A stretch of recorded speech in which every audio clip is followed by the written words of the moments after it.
thoughts, decisions, and actions reflect what truly matters.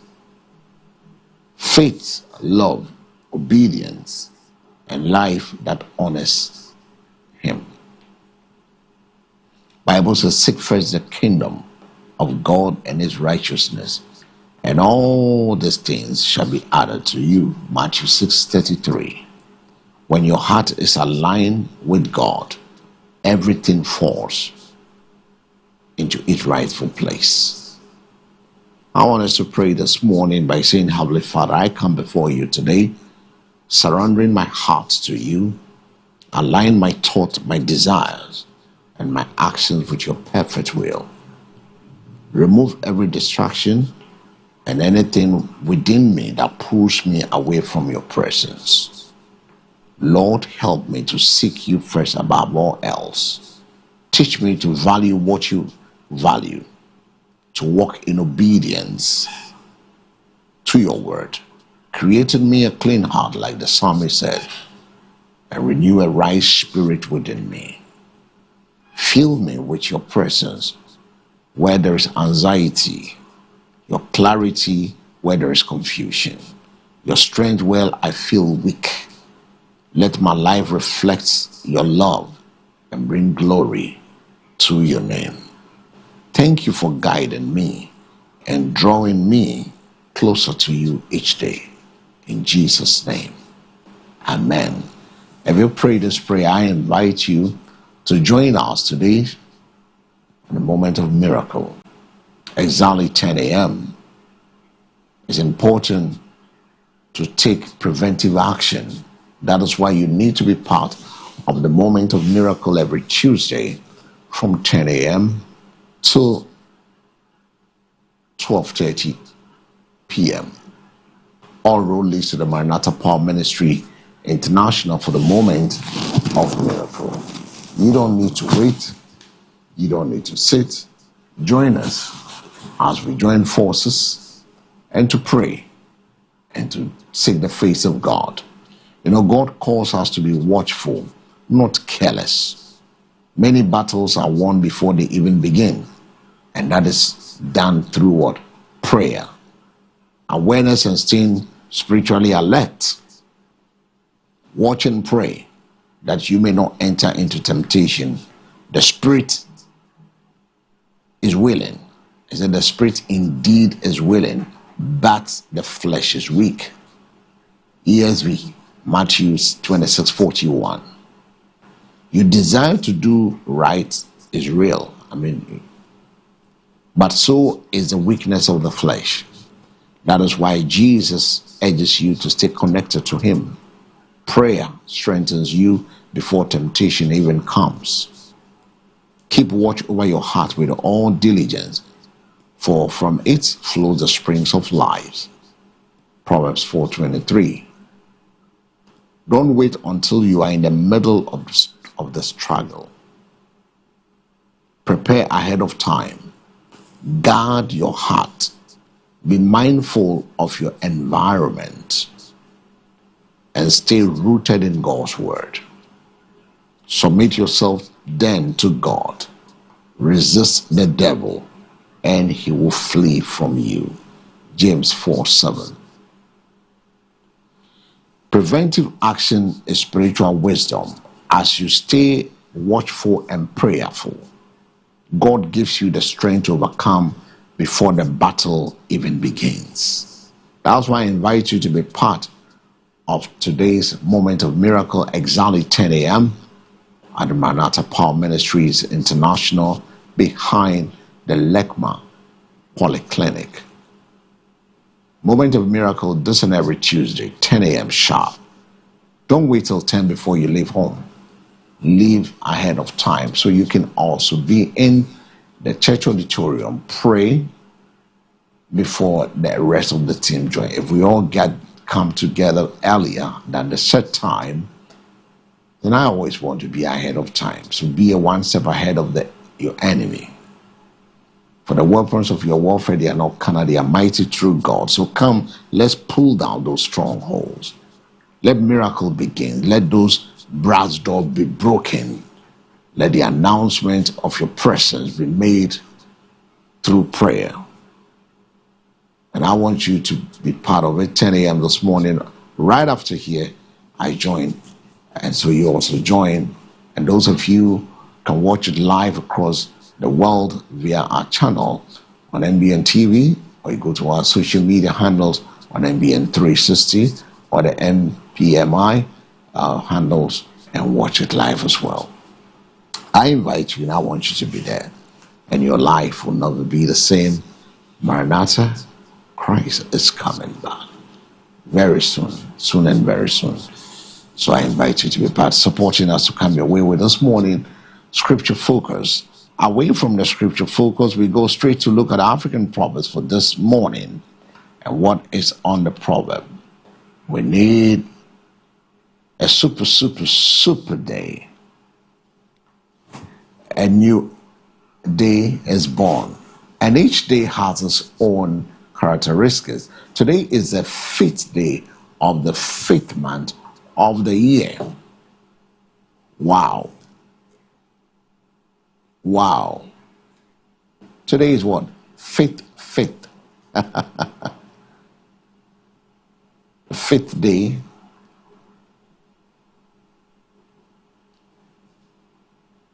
of the 5th month of the year.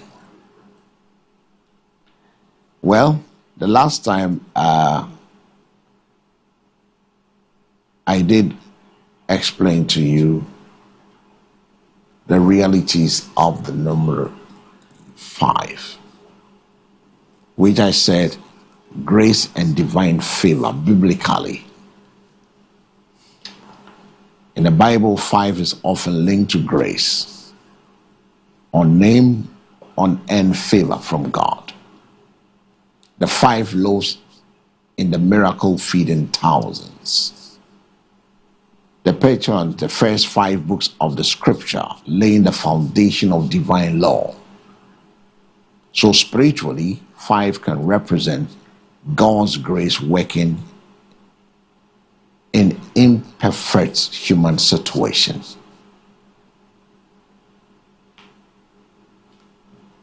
Across spiritual system, 5 is seen as a movement of transition.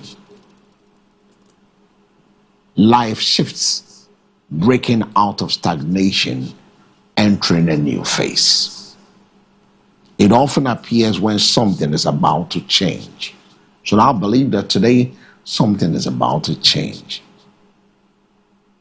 Now, the 5 senses: touch, sight, hearing, taste, smell.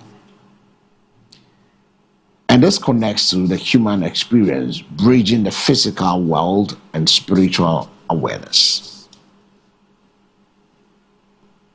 The next thing you should know about this 5, in other tradition, 5 symbolizes order and protection.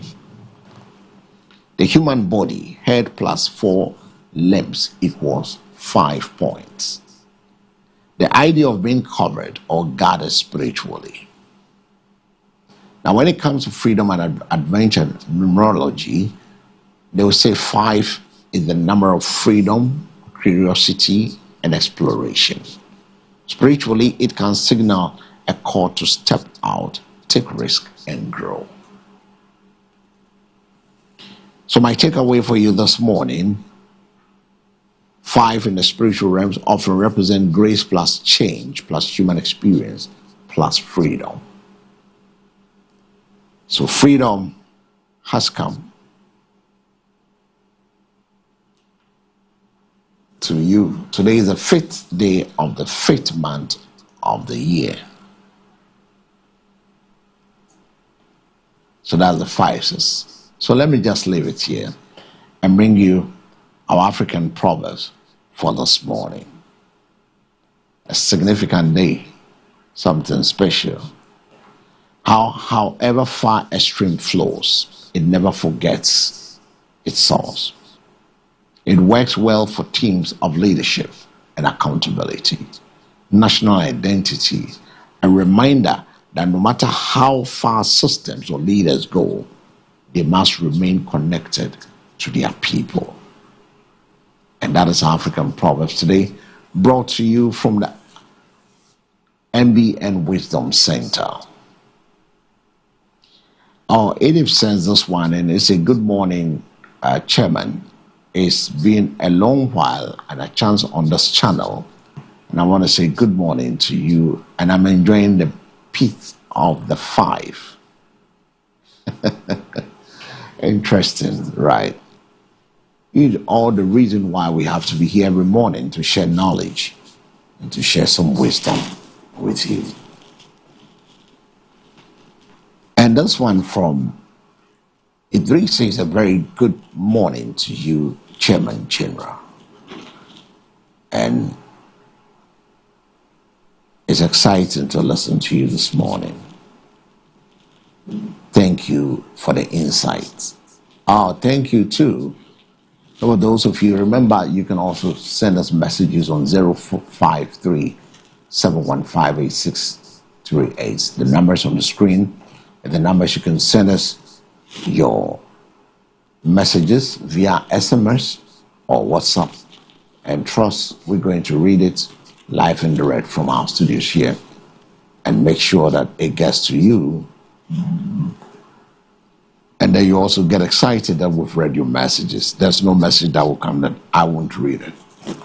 I will read it. Trust me, I will read it. And this morning I encourage you to always fight for your dream. Don't let others distract you from God's assignment for your life. Avoid overscheduling today to accommodate the expectation of others. Don't feel obligated to a relationship that demotivates you. Every worshiper must become a warrior, and every warrior must become a worshiper. Because the willingness to battle for your dream qualifies you for its achievement.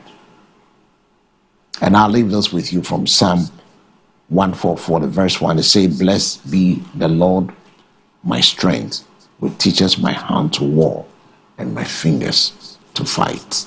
That's what I'll leave with you. So fight for your dreams. Amen. So that takes us straight away. Let's go straight to look at the news headlines and what is happening on the various newspapers this morning. How does the newspapers captured it this morning? Right after that, we bring you our front banner, the next on the bill, and then we look straight to the happenings on the newspapers. And I say kudos to my team. Thanks so much for dropping it. I'm excited to have you do this every morning with me. And I'm so glad to have you as a team from the PCR, MCR, the camera, the sound, the lighting. Kudos to all of you. Now let's start with the New Republic newspaper. The New Republic this morning has the stories. It says Julius Deborah mourns fallen firefighters. Page 3 has a story. And it's a micro-minority MPP faces new threat. What threat was that? As Bawumia Khan moves against a Japan loyalist in Ashanti. Stories on page 2. Energy Ministry rolls 300 transformers replacement. Picture of Dr. Abdullahi John Jinapo. Juma in ICU, unable to meet 55 million Ghana cedis bail. Kofi Juma. Page 11 has a story. Inside the Iyoko dossier, how Akufo-Addo's in-law allegedly dismantled a state-owned factory and walked away with $100,000 SUV for $900. Huh? Huh? He walks away with $100,000 SUV and just bought it for $900. Oh my. Page 3 has the details of the story.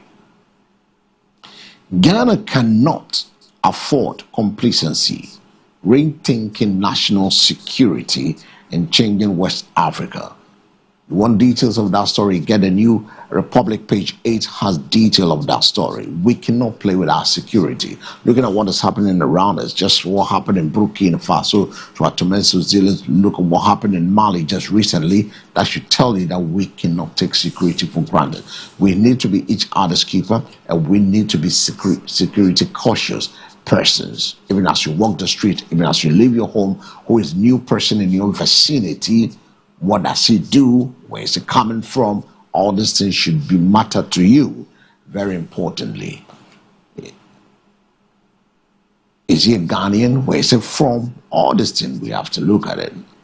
Former PDS board chair, 3 others arrested as $190 million MCC loss hands power sector.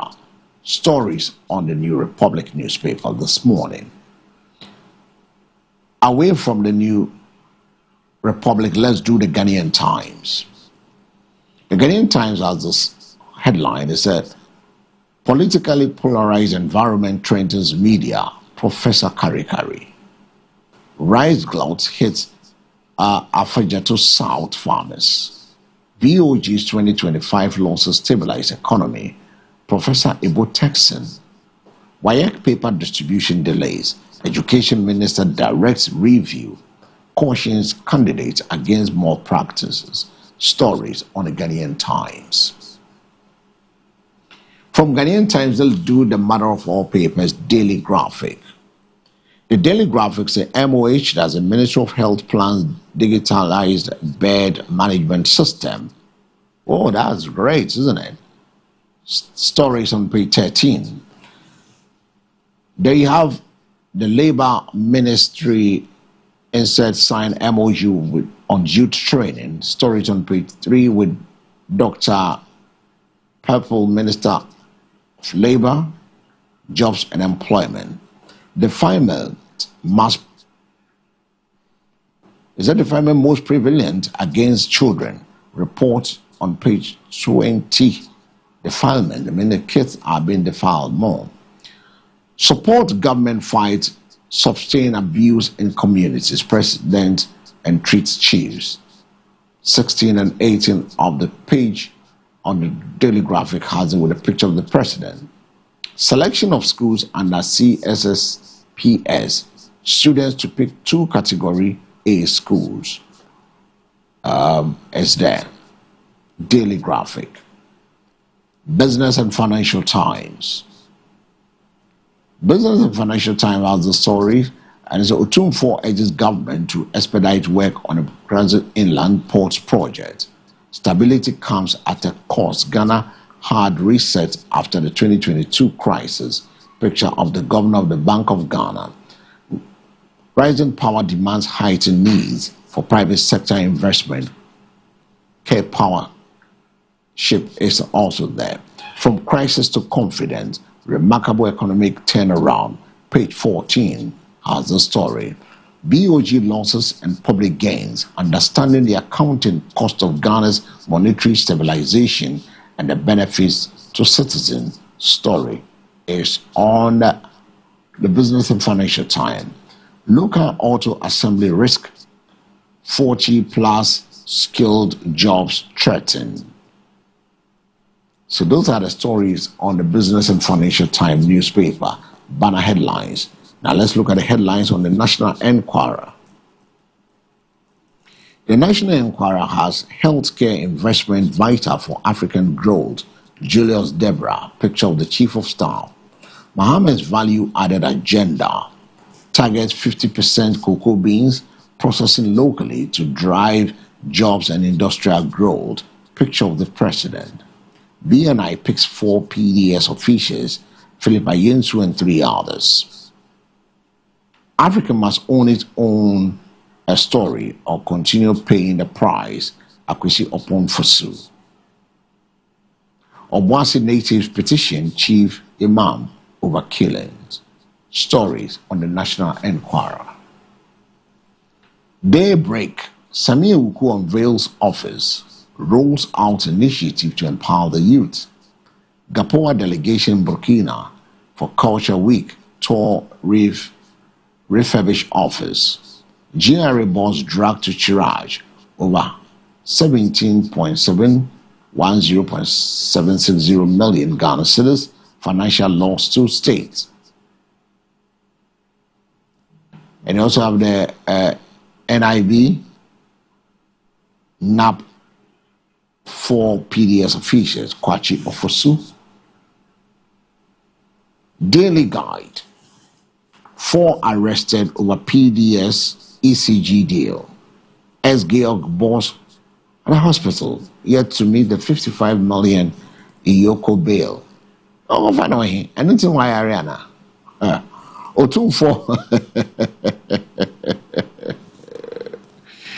Oh, goodness and mercy. Joe said, look at you. We say that they have the money. If he's able to buy a SVU which costs $100,000 for $900, why wouldn't he be able to get the money? But if he had the money, he would have bought it at $900. You also have the inland port backing of the tomb for us on the front page of the Daily Guide. The same story for the PDS is also the 5 police officers interdicted over misconduct. A man killed in a bloody fight over a woman. What? Should I take my lenses off? A man killed in bloody fight over woman. Oh, MCR gave me no woman, no cry. No woman, no cry. What? Fine man like that. No. Well, if you want to get the details, get a Daily Guide. Away from the Daily Guide, let's see how the Chronicles has its banner headlines this morning. Editorial says John Mahama stands on OSP is laudable. 44 billion BOG loss misleading. Majority. Otumfuo charges Gapoa board. It's also still the inland project to avoid waste of public funds. ECG deploys high capacity transformers to strengthen Kumasi power supply. The Chronicle has the stories on these pages, and he has the scripture, Proverbs 19, the verse 20. Listen to advice and accept instruction, that you may gain wisdom in the future. In the future. The Chronicle has the stories. Now let's do the Dispatch. The Dispatch, Mahama commends IGP and police board for quiet but effective fight against crime. Why some communities do not fight Galamsey? Adjoa Yeboah Efere opens letter to President Mahama. Police to retrieve 40 new armored vehicles. The police are ready to receive 40 new armored vehicles. Mahama. From the Dispatch, we do the archives. BC candidate dies en route to exam. Oh, yeah, we had there was a motor accident and 2 of them passed away. May they rest in peace. Black Rasta risk jail over attacks on judge and judiciary as lawyers for Dr. Kwame Gan Atoble files for contempt of court. BNIRS has a PDF story there. DVLA revenue soared 67% in the first quarter. Asantini Honest Angela List story is a story that is running since yesterday on the prestigious gold medal. Let's do the Overseer newspaper this morning. Nana Oye Bampo Ado calls for collective action on clean environment. The Overseer, NHIA launches free NHIS registration drive. BOG losses justify for stabilizing the economy. Joe Jackson. You also have the BNI PDF issue. Betty gains momentum in NDC Women's Organizer race. It's on the front page of the Overseer newspaper this morning. And that happens to be the final newspaper for the morning, the news that is making headlines on the various newspapers this morning. You can also send us a message or give us a call on 0537158638. But first, let's go back to the process between the minority and the majority that happens on the controversy surrounding the 15.6 officially. That's what has been the 15.6 billion and 44 billion. Somebody will ask which is which, and I did explain for those of you who watched the News Focus last night, took you through some explanation as to what it means. But first, let's take a listen to the minority and what they have to say about this BOG losses. Party officials who did that press conference are trying to convince the people of Ghana that the loss is 15.6 billion Ghana cedis. And colleagues, we don't blame you. We've seen many of you reporting that the loss is 15.6 billion cedis. We regret to tell the people of Ghana that this is not true. The true operating loss of the Bank of Ghana for the year 2025 is 34.9 billion Ghana cedis. And in fact, if you add back the sale of the gold or the proceeds from the sale of the gold, the 9.6 that I've just shown you, the true comprehensive loss position of the Central Bank of Ghana is 44 billion Ghana cedis. I'll show you with the numbers. As I've mentioned, that gold sale was to reduce it from 44 to 35 and also to remove the policy insolvency that they found themselves into. So I'll take you into the numbers on the next slide. As I mentioned earlier, the Bank of Ghana has employed a combination of artificial revenue recognition on one hand and clever accounting on another hand to try and cover up this loss. When the NDC party, including non-MPs, came to Parliament, to the precincts of Parliament to hold a press conference to announce the audited accounts of the Bank of Ghana, was an illegality. Not only was it an illegality, it was an amount, or it was an act of blatant politicization of the Bank of Ghana and its work. The governor, the board, and the government should take note that this politicization of the central bank will create issues for the operational independence and credibility of the bank going forward. And this must stop. Policy solvency reflects the capacity of a central bank to finance the full cost of its monetary policy operations, principally open market operations and other liquidity management instruments, from its own internally generated income without recourse to monetary financing or extraordinary government support. And this is how it is measured. It's in their own account. It's the difference between the operating income from core activities and the interest cost of sterilization instruments. So when you take all their revenue and then you take out their core cost of sterilization or open market operations, if you are in the positive, if you have surplus, then the Bank of Ghana is still policy solvent. If you are in the negative, then the Bank of Ghana has become policy insolvent. And we regret to inform you that despite all the propaganda, if you look at the numbers, for the first time in our history, the Bank of Ghana has become policy insolvent. Party officials who did that press conference are trying to convince the people of Ghana that the loss is 15.6 billion Ghana cedis. And colleagues, we don't blame you. We've seen many of you reporting that the loss is 15.6 billion cedis. We regret to tell the people of Ghana that this is not true.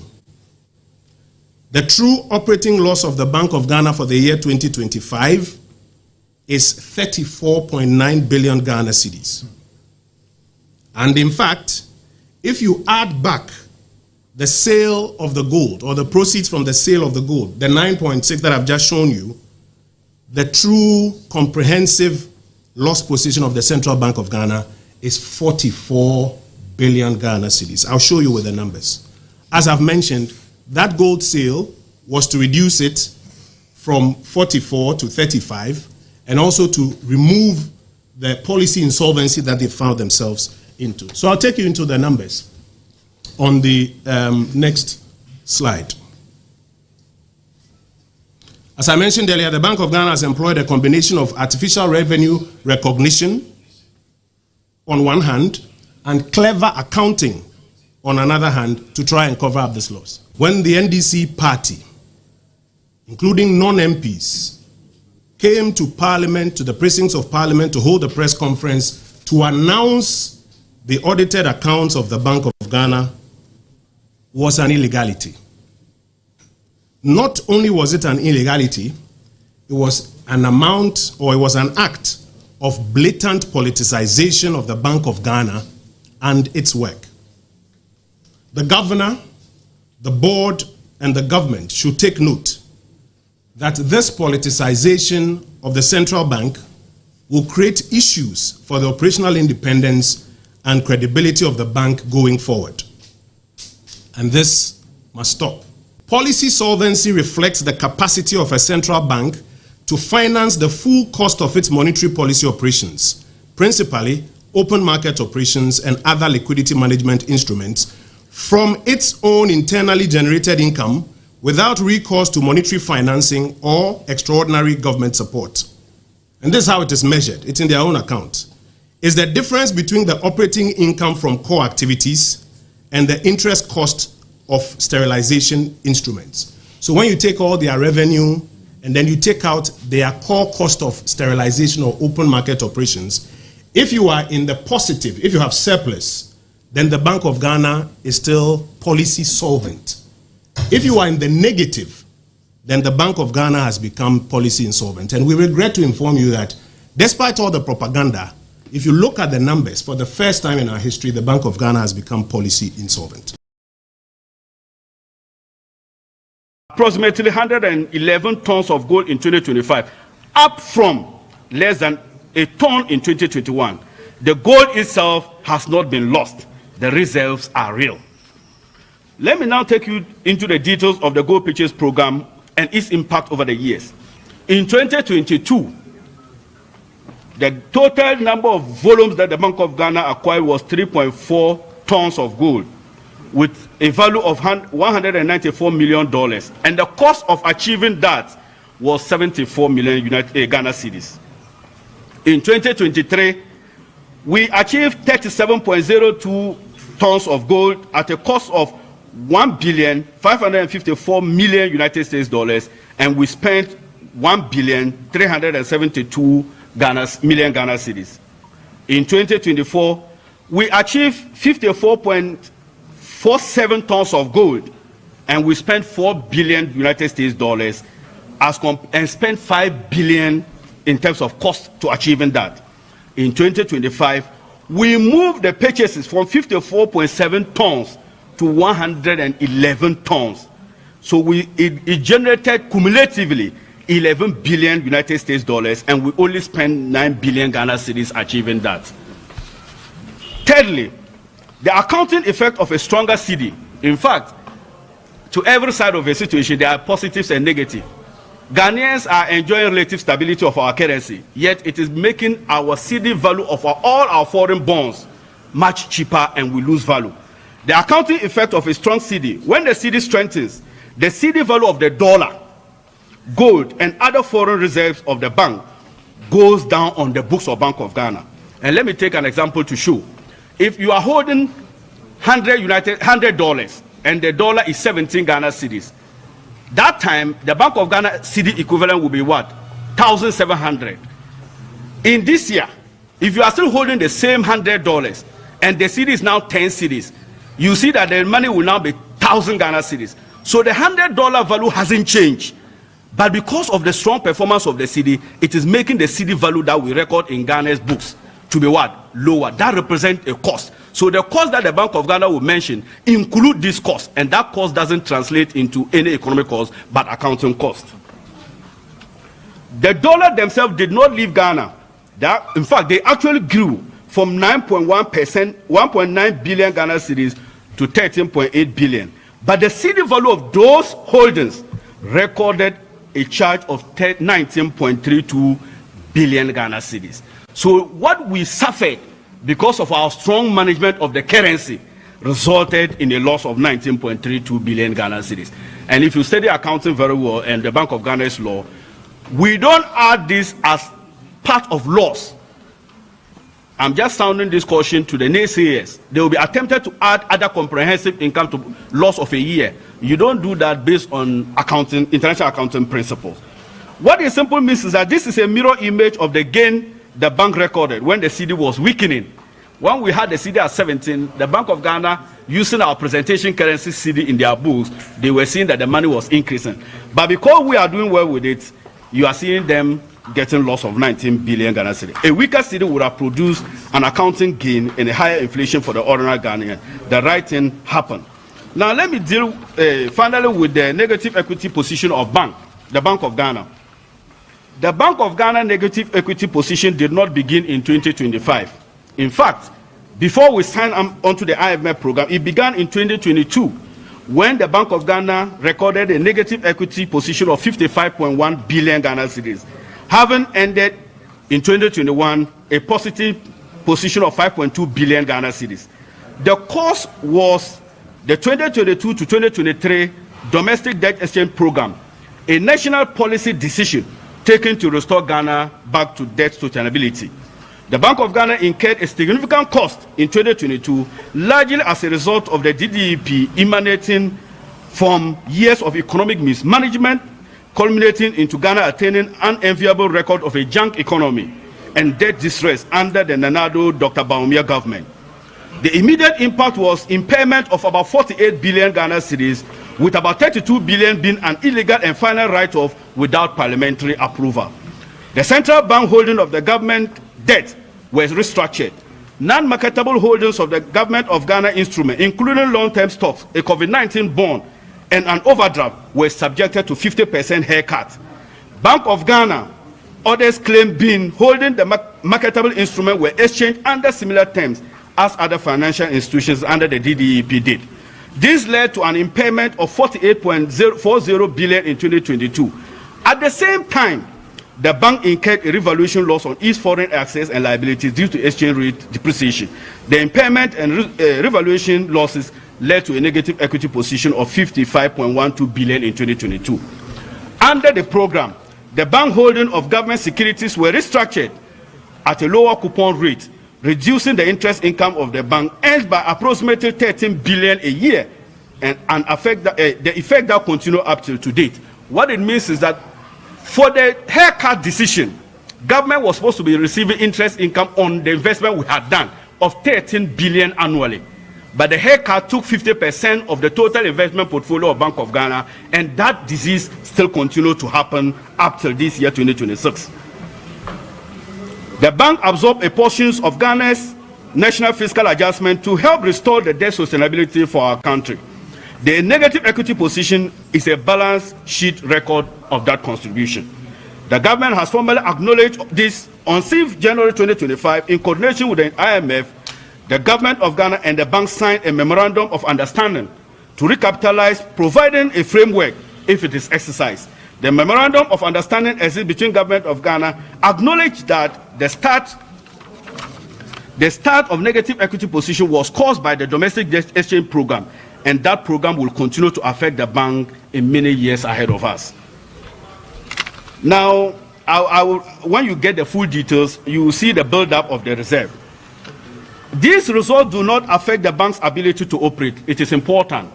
Having said the cost of operating in 2025 was 15.6 billion, does not affect the bank's ability to operate. It is important to be clear on this point.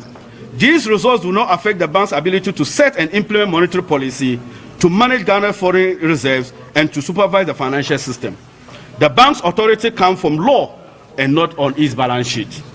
This pattern is not unique to Ghana. The European Bank reported a loss in 2023 and 2024 while bridging euro area inflation under control. The United States Federal Reserve has its own continuous income shortfalls since September 2022. The Czech National Bank operated with a national negative equity of 17 consecutive years and was regarded throughout that period as one of Europe's most credible central banks. Bringing inflation down costs the central bank money. It is the same characteristic everywhere. Ghana is not an outlier. The 2025 financial statement have been prepared under the International Financial Reporting Standard, the IFRS, and under the Bank of Ghana law, and independently audited and presented to Parliament when we resume. Further, the actual cost of these financial results on the Bank of Ghana operational strength is minimal. This clearly demonstrated by significant improvement in the bank policy position, which strengthened from approximately 700 million Ghana cedis to 5.5 billion Ghana cedis. This shift indicates the bank generated sufficient income through its policy operations to cover the costs associated with restoring macroeconomic stability. In effect, the bank has been able to finance the very intervention required to anchor inflation, stabilize the currency, and restore policy credibility. Why this loss will never be repeated? 2026 will be a year of difference. The 2025 result was a peak. So you had a minority, you had a majority. Minority throwing it, majority defending the performance of the BOG. Now the big question that you need to ask is that, what is this 15.6 billion versus 44 billion debate and debate is all about? It's about how the losses at the Bank of Ghana are being calculated and what is being included or excluded. That is the only bottom line. Let me borrow it from my CEO. The debate is about what is included or excluded. Now, the official figure is 15.6 billion. This is a reported loss in BOG's financial statement for a specific year. It mainly reflects interest expenses, especially from monetary policy operations, exchange rate losses, and operational losses. And this is a standard accounting loss captured in audited reports.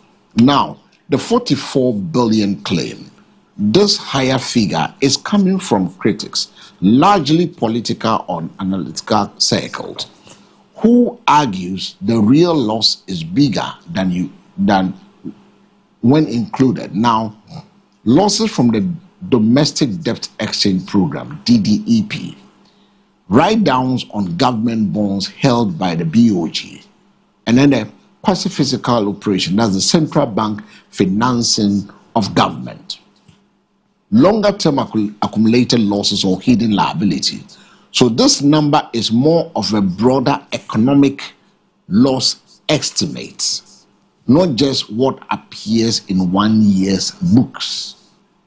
So the 44 is a broader economic losses estimate. The 15.6 is just a 1 year audited report. Now, why the difference? It comes down to, it's just about the methodology that was used. The 15.6 billion narrow official accounting base what is in the books. 44 billion expanded, including indirect and policy related losses. So the key thing we have to ask, the real issue isn't just the numbers, it is our financial rates being transparently reported. That is number one question we need to ask ourselves. Number two, should central bank losses include policy decisions like the DDEP? And ultimately, who bears the cost? So these are the three questions we need to ask ourselves. So in the 15.6 billion on paper or the 44 billion in reality, more importantly, what does it mean for the Ghanaian taxpayer? This is where we need to get to. What does this mean for the Ghanaian taxpayer? And the big question we need to ask ourselves, because somebody will say, why the different stories? Why can't we just be straight with ourselves? 1 year, a broader, inclusive or exclusive from something differently. Why do we bother ourselves with this issue of who does what and who does what? And we had heading to a level where everybody is calling the shots. The 44 against 15.9, 15.6. So the numbers is on the screen. You can also join us 0537158638. You've listened to the presser. I've given you some explanation as to what really goes on in there. You join us and let's have a conversation. 0537158638. And numbers are also over to me at the Wadrintre Afaso. Don't forget that government is also promising to get a 1,200 megawatts of power as well. We'll be touching on based on that story too. But first, let's deal with this 15.6 billion on paper or the 44 billion in reality. Which is which? Is it on paper? Is it on reality? The line is already strong for you if you want. So now the clearer is this. Either 15.6 billion as reported or 44 billion as claimed. At the end of the day, who is paying the price? The state or the Ghanaian taxpayer? That's the question we need to ask ourselves. Is it the state or is it Ghanaian taxpayer? The majority versus minority style. Who is paying for it? So the debate is on the front burner this morning has to do with this. Who is paying for this? 0537158638. We are looking at two figures, 15.6 billion and 44 billion. And 44 billion. So what is the real story here? And how much of this burden ultimately lands on a Ghanaian taxpayer? 0537158638 is the numbers. 05371586 is the numbers. Call us now. Friends is here. 0537158638 is the numbers. Mayente wonka nientie nia ekoso unso wetie bia no pay wadwenche and the same. Whilst we'll be going for the PDF thing. We'll look at the PDF thing. Now, there are two different stories behind the two figures. And they come from different ways of measuring the same financial reality.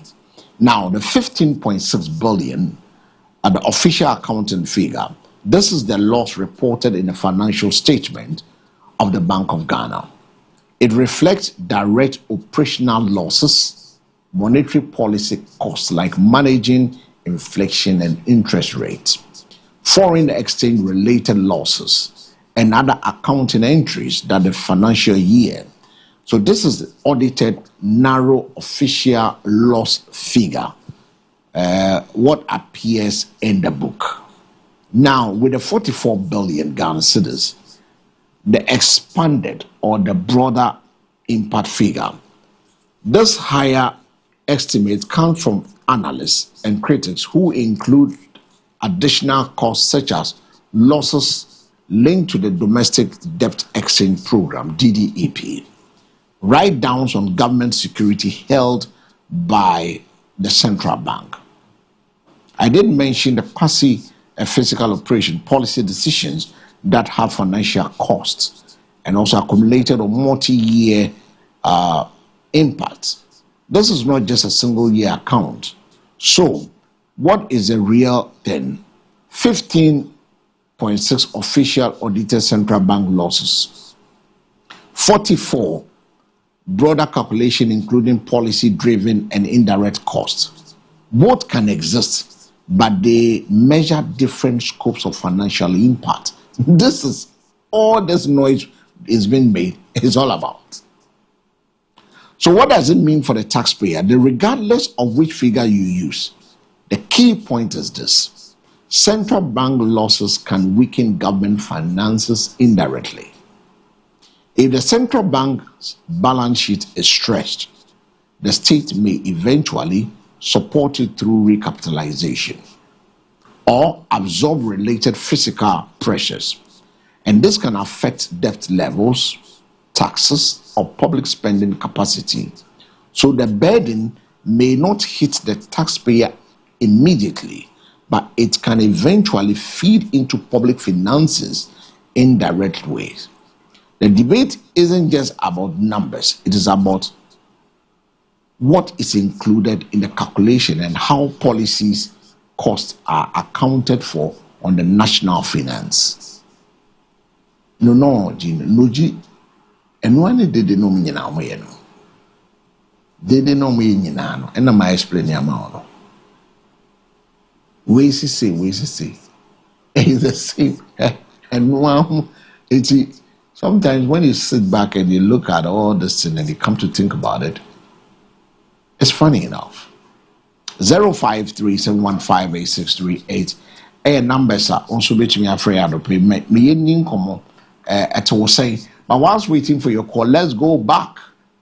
Government did promise something that is going to give us 1,200 megawatts of power.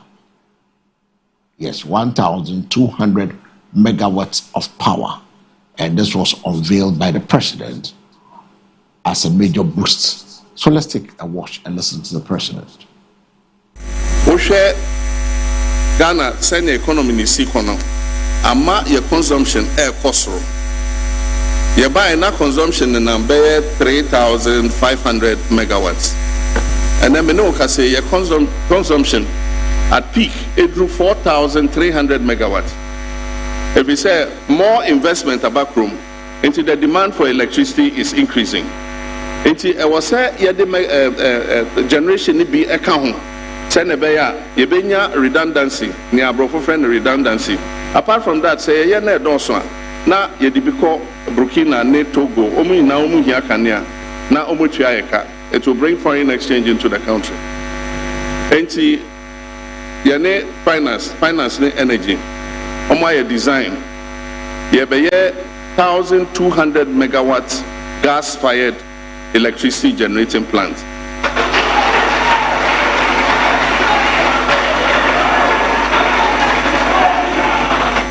Nyamiadom. Afia me no kase. Ye de asobe bofum na sai djuma na hyase. O hwe Ghana send the economy ni Sikono. Ama your consumption air cost. You buy na consumption in number 3,500 megawatts. And then we know say your consumption at peak it drew 4,300 megawatts. If we say more investment about room into the demand for electricity is increasing. Into I was say the generation be account. Send a yebenya redundancy, near brofo friend redundancy. Apart from that, say ye na donso na ye dibiko Burkina ne Togo omu na omu hia kania na omu tuayeka. It will bring foreign exchange into the country. Enti ye ne finance ne energy. Omu ye design. Ye beye 1,200 megawatts gas-fired electricity generating plant.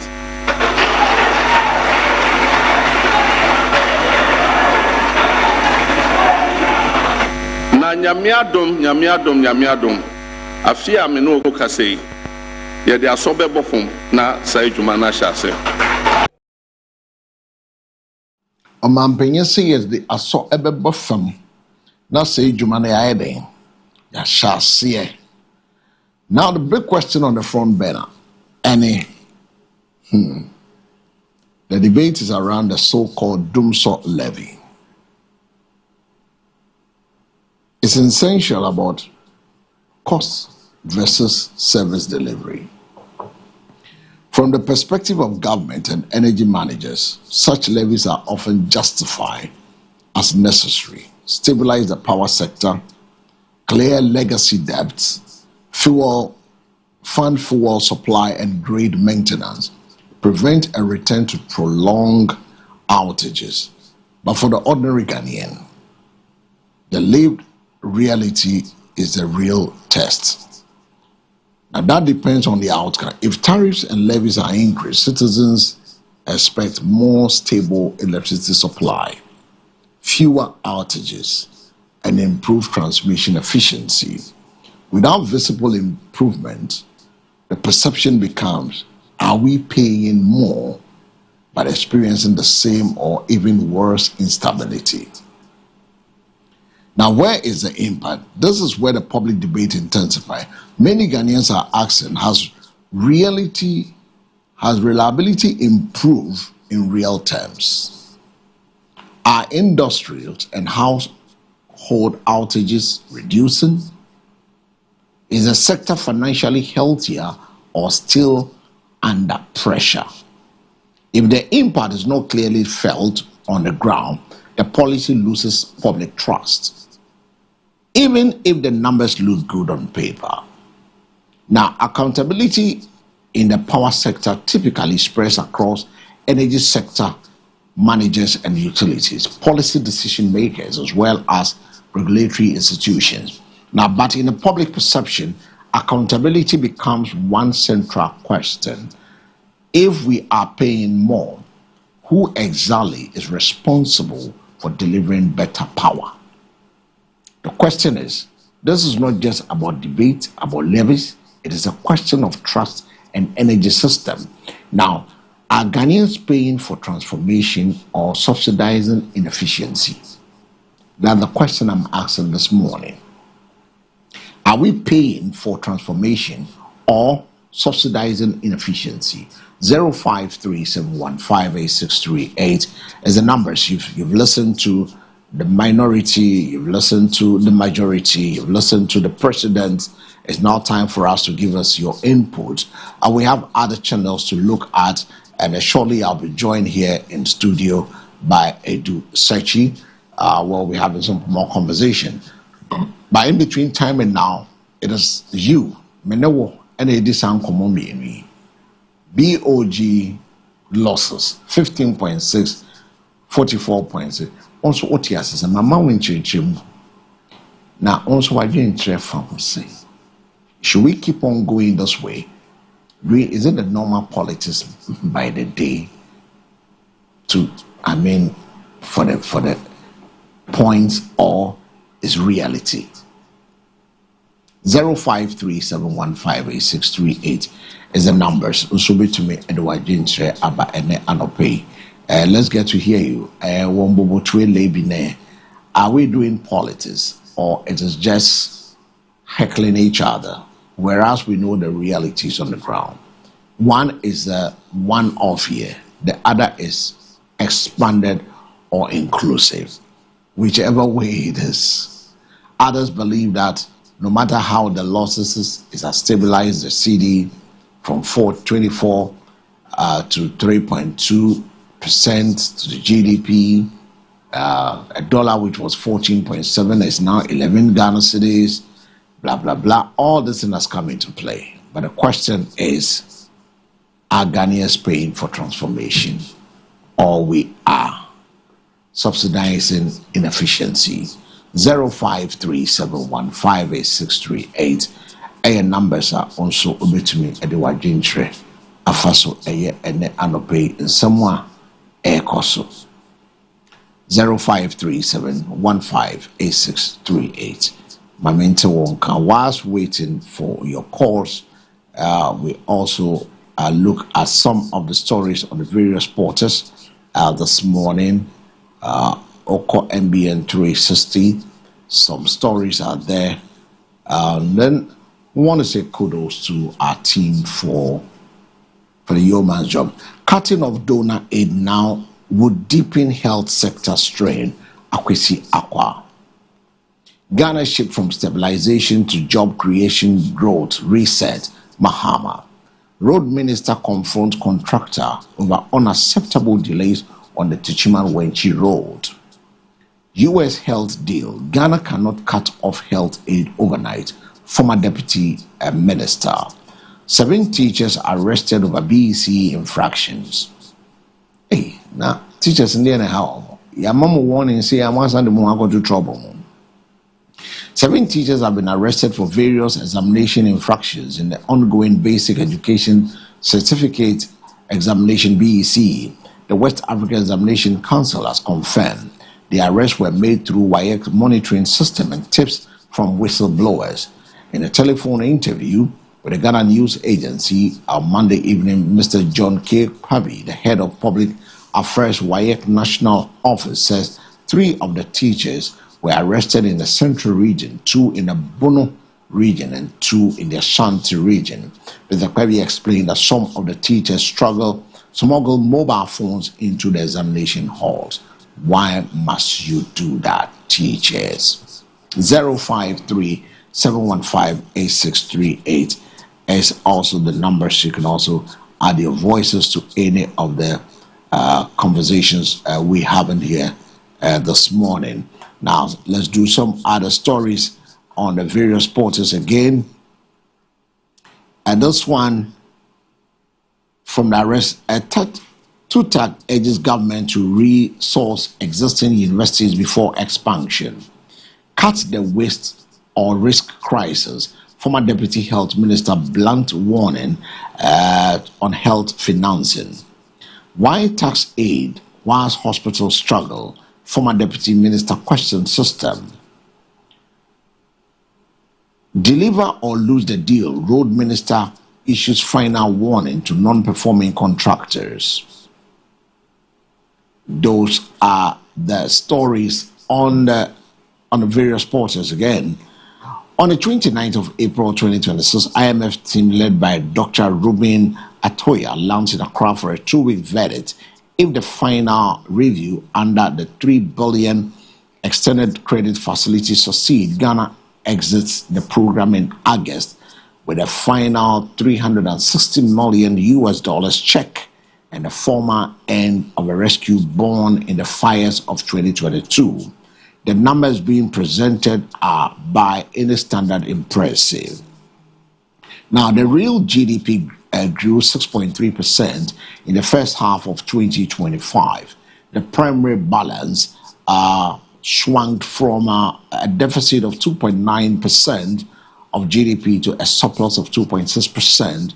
Of public debt stumbled from 61.8% to 45.3% of GDP, beating the IMF 2034 target by nearly a decade. Inflation, which has underscored household at 54% in December 2022, was wrestled down to 13.7% by mid-2025, and by March 2026 sat at a quiet 3.2%. The fund projects it will drift back to 7.9% by year end, and GDP growth of 4.8% in 2026, slightly above the sub-Saharan average. Finance Minister Dr. Kesla Tiforsin receiving the mission called the reform journey long demanding but ultimately transformative, and in every material sense a success. The IMF team echoed the sentiment, describing the moment as significant milestone. Good numbers, however, have a dangerous habit of hiding bad structures. Imagine the economy was a tripod. One leg is physical, how the state collects and spends. The second is structural or real, the farms, the factories, the energy grids, the ports and skills that produces value. The third is the monetary, the central bank's management of prices, credit and the currency. A stable nation works on all three. What Ghana has done in the recent year is more precocious. It has balanced almost the entire economy on the third leg, using it to prop up the first, while the second one that eventually builds word remains dangerously thin.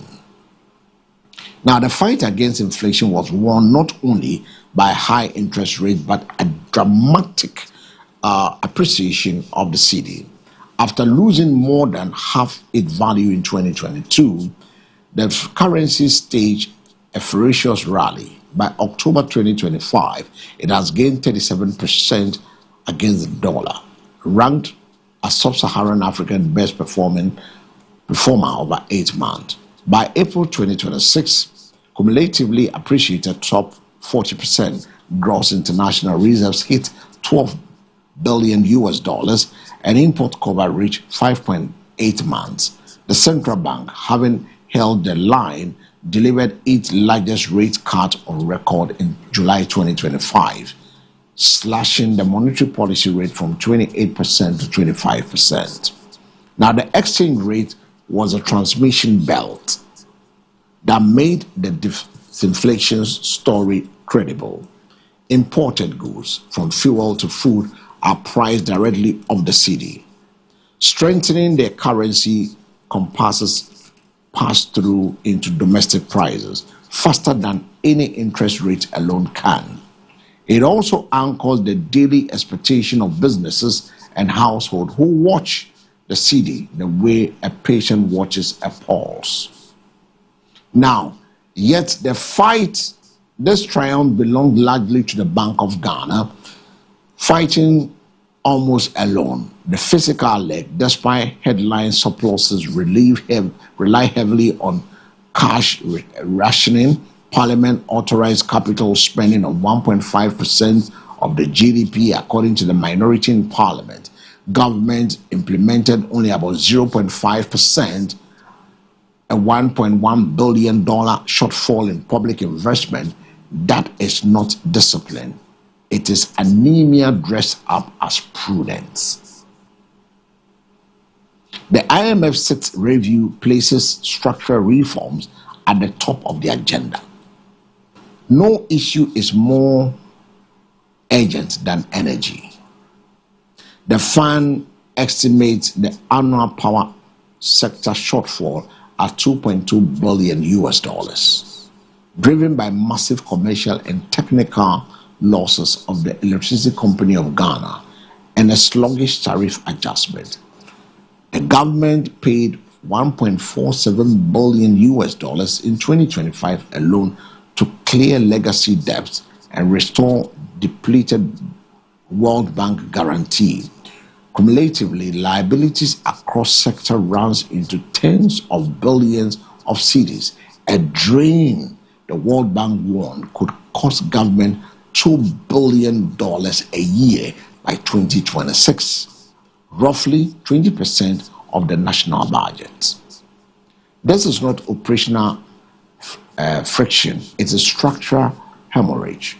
Unmetered street light, power theft, procurement inefficiencies, distribution losses swallow resources that could otherwise fund schools, roads, or agricultural extension. Now, IMF has repeatedly flagged weaknesses in the state-owned enterprises, especially energy, as a persistent physical risk. Nationally, electrification stands at a laudable 90%, yet rural access is stuck nearly 50%. Electricity is available. Reliability and affordability are not. Do I need to repeat that again? Electricity is available. Reliability, affordability are not. Energy is the most visible wound, but structural defects runs wider. Cocoa, which contributes a tenth of the GDP, saw output crashed to 425,000 tons in 2023-2024, a 22-year low, before recovering at a forecast of 650,000 tons in 2025-26 on the better weather, higher farm gate prices, and a crackdown on illegal mining. The rebound is welcome, but it exposes how much of the productive base remain hostage to rain, price cycles, and environmental decay, not anchored in processing and value addition. These are some of the things we need to look at. Now, when you come to agriculture employs roughly 1/3 of the workforce and contributes a fifth of the GDP. Yet, post-harvest losses, low mechanization, weak industrial leakages cap its potential. Manufacturing, the classic engine of transformation, is stuck in reverse. Value added fell to 10.1% of GDP in 2024, down from the year before. The informal sector, where nearly 80% of the working Ghanaians earn a living, produces only 27% of the GDP, a staggering productivity, a sham. The composition of recent growth deepens the worry. 6.3% expansion in the first half of 2025 was service heavy, led by ICT. Finance and trade, construction and manufacturing lagged. Ghana is not building productive base that sustains jobs and incomes over decades. It is consuming and transacting its way to growth that could evaporate within the next external shock. Finance Minister Atiforsen, even whilst welcoming the IMF team, named the silent threat youth unemployment. If we do not create conditions for the private sector to absorb our young people, he warned, the pressure on the state to provide jobs will become unsustainable. All these three legs converge on a stubborn number, the tax to GDP. The tax to GDP ratio has hovered below 14% for years, roughly half the average of a lower income peers. Without structural transformation, the tax base cannot be broadened. Government is forced to borrow domestically. Banks now hold 162.9 billion cedis in government instruments against 89.2 billion cedis in a private sector loans, a lopsided allocation that starves the very enterprises that might create jobs and pay taxes. Parliament in December 2025 amended the Bank of Ghana's Act, prohibits the central bank from buying government securities on the primary market, a clear break from the printing press financing that fueled the 2022 crisis. The legal barrier is essential, but it cannot substitute for the growing real economy. If the structural leg does not strengthen, the physical numbers will wobble again, and the monetary leg will once more be asked to carry the weight. Are we ready for that? That's a big question we need to ask ourselves. The IMF mission will now draft its report.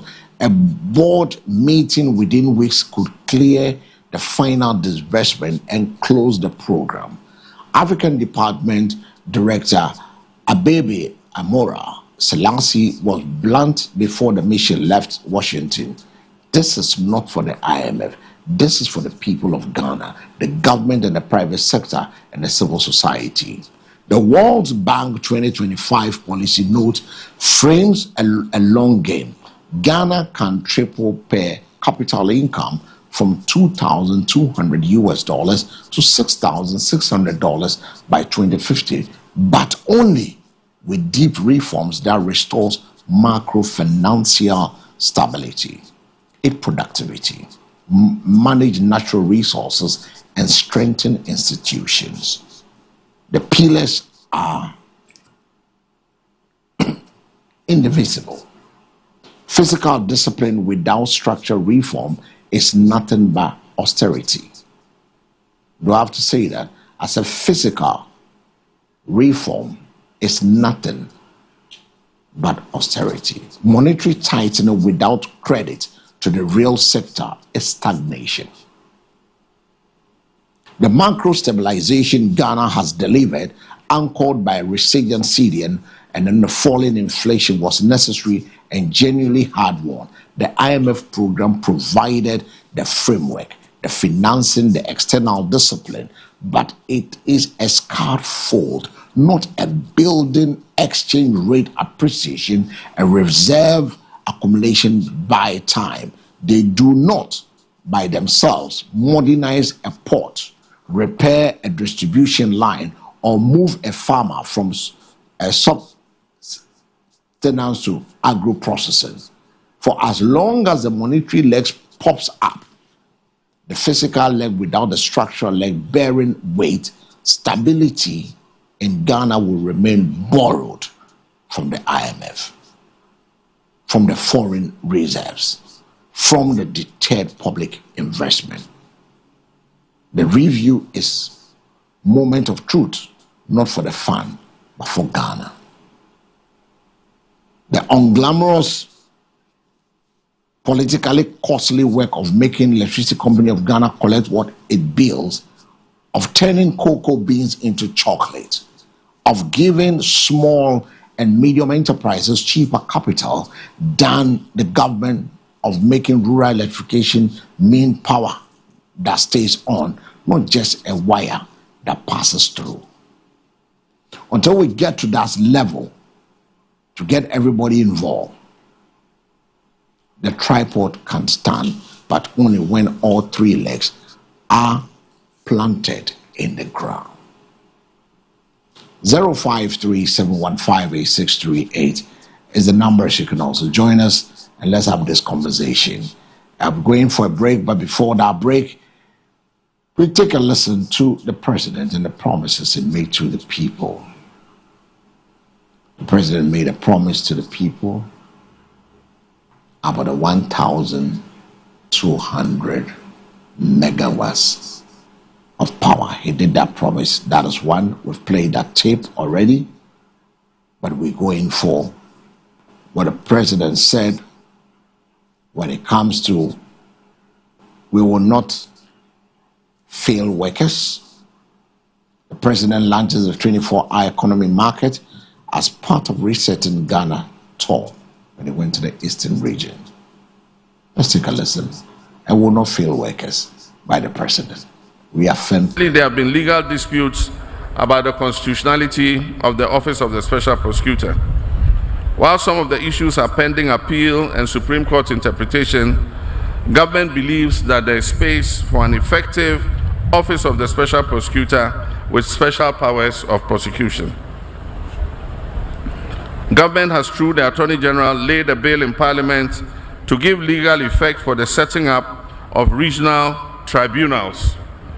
These regional tribunals will help to speed up the system of justice. We will not just manage the economy, we will expand it to create jobs and prosperity for the Ghanaian people. Our mission is clear.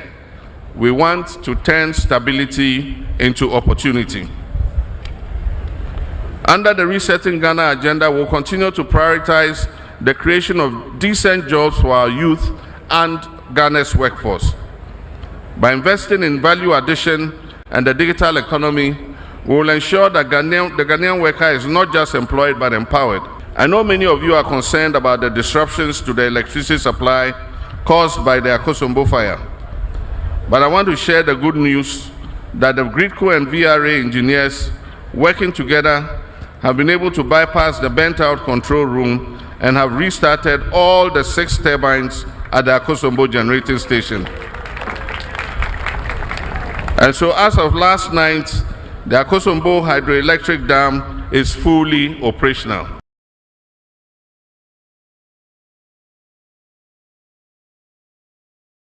There have been legal disputes about the constitutionality of the Office of the Special Prosecutor. While some of the issues are pending appeal and Supreme Court interpretation, government believes that there is space for an effective Office of the Special Prosecutor with special powers of prosecution. Government has, through the Attorney General, laid a bill in Parliament to give legal effect for the setting up of regional tribunals. These regional tribunals will help to speed up the system of justice. We will not just manage the economy, we will expand it to create jobs and prosperity for the Ghanaian people. Our mission is clear. We want to turn stability into opportunity. Under the Resetting Ghana agenda, we'll continue to prioritize the creation of decent jobs for our youth and Ghana's workforce. By investing in value addition and the digital economy, we will ensure that the Ghanaian worker is not just employed but empowered. I know many of you are concerned about the disruptions to the electricity supply caused by the Akosombo fire. But I want to share the good news that the GRIDCO and VRA engineers working together have been able to bypass the burnt-out control room and have restarted all the 6 turbines at the Akosombo generating station. And so as of last night, the Akosombo hydroelectric dam is fully operational. All right, so you have the president assuring every Tom, Dick, and Harry stabilization of the system will not let every worker down. Behind 0537158638 is the numbers. Hello, good morning. And please, when you call, lower the volume on your TV set. My TV no volume no enko form. In communication, a phone or so, any TV no so. Yes, I can hello, hello. It's son say, Uti on TV no so.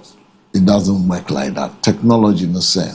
When you're free with phone or so, communication a phone or so, any TV no so be.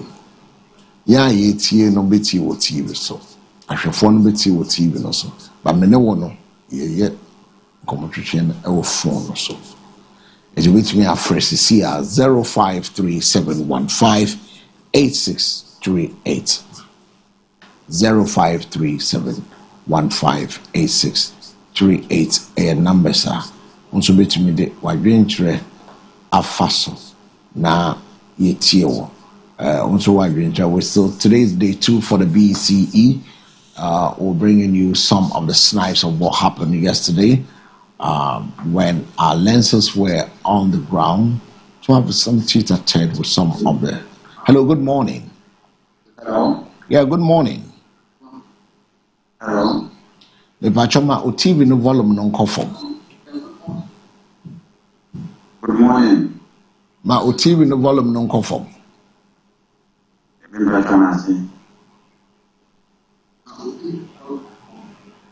So volume no conform. Obetumi aka chere wudin ne baby a ofrefi. Obetumi aka chere wudin ne baby a ofrefi 0537158638 ahwefo we dey mesremo ofra ma TV no volume no enconform. A conform ne atwetwe nkomo e wo phone no so. It's very simple. Obese uti ohun TV no so. Obe dina so ay hello. And why me no me ni nyina. Esa all she credit no. So when you call, make sure you mute the volume on your TV set. Here utwa hani o TV volume abashi. 053715. The phone line is now duly activated, and you can join us on 0537158638 is the number. 0537158638 is the numbers. You can also call us. To be me afraid Abba.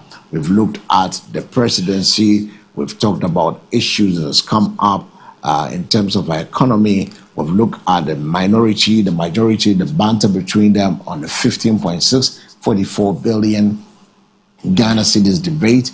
I've explained to you what it takes. We'll look at the IMF and what is in it for us as a nation, what we need to do as a people to be able to get, if the IMF exit, what are the things we should be looking at?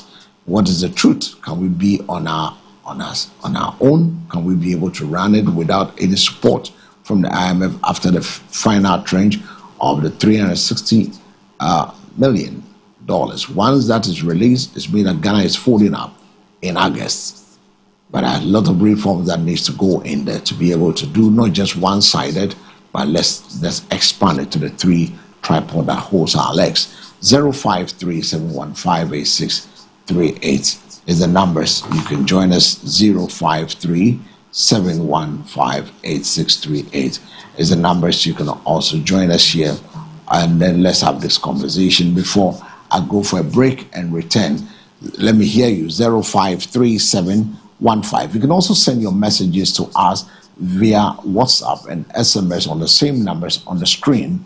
0537158638. And numbers are also between sending SMS. It's phone bill cribia or to be sending SMS at the brain. Now, yes, yet won't 0537158638. So we're going for that quick commercial break. When we return, we'll bring you some more of the conversation. Please don't go away.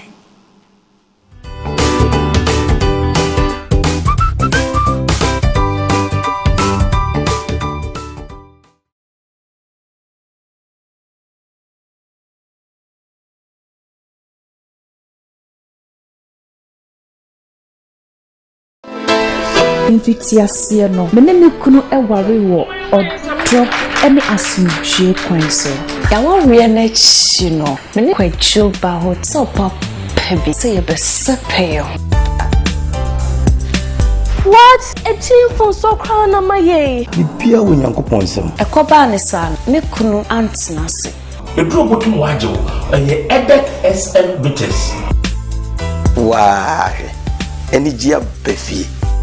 We, Name the Bible. EDEC SM Bitters. Timasema mame. So what warrior any jebe will pay ya. Naye Kamfo EDEC SM Bitters. Mrs. What all your million monomeno upon one.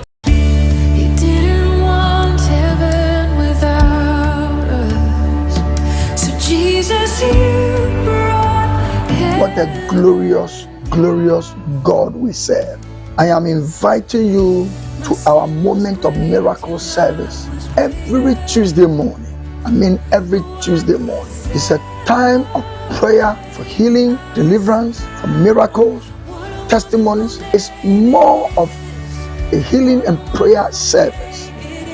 And God still heals because Malachi 3:6 says, I am the Lord, and I change it not. As he did in the days of John and Peter, he's still doing it in our days. And so I'm personally inviting you, and I'm willing to receive you in the house of God this very Tuesday for the moment of miracle service. As you come, if you are sick, come. If you are troubled, come. Evil attacks, Tuesday morning is for you. God bless you as we see you this Tuesday. And I want to encourage you. I will always be on MBN TV, and also keep watching me on all our social media platforms. God richly bless you. More direction, call the number on the screen. Remember this, even though we have churches all across the nation, especially the villages, we are located in Nungwa, Adogon. God bless you. Bye bye for now.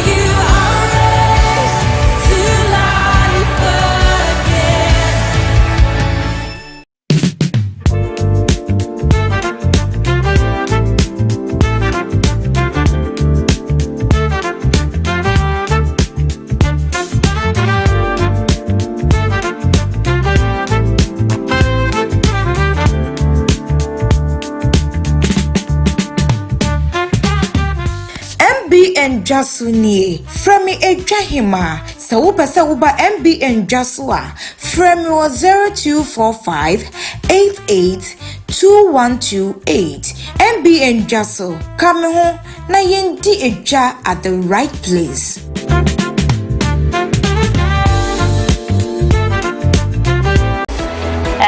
I had the feeling right away that the kids really like to come here, so they feel really happy, they feel really safe here, they learn a lot, and yeah, I think it talks a lot about the quality of the school. If the kids feel comfortable and they like to go to school, they feel happy, and that's one reason why I would really recommend the school, because first of all, I feel like the kids feel comfortable, but on the other hand, they also learn a lot. The teachers are really well educated. They know how to handle the kids. And also considering the facility, the school has a lot to offer. So there's a science lab, there's a computer room where the kids can learn how to handle a computer. There's a library where they can educate themselves with books and different material. There's also a playground outside, especially also for the younger kids. And there's also a waiting room where they can wait for their parents to come and pick them up. Glory Hill Academy, truth, wisdom and knowledge. Bye bye!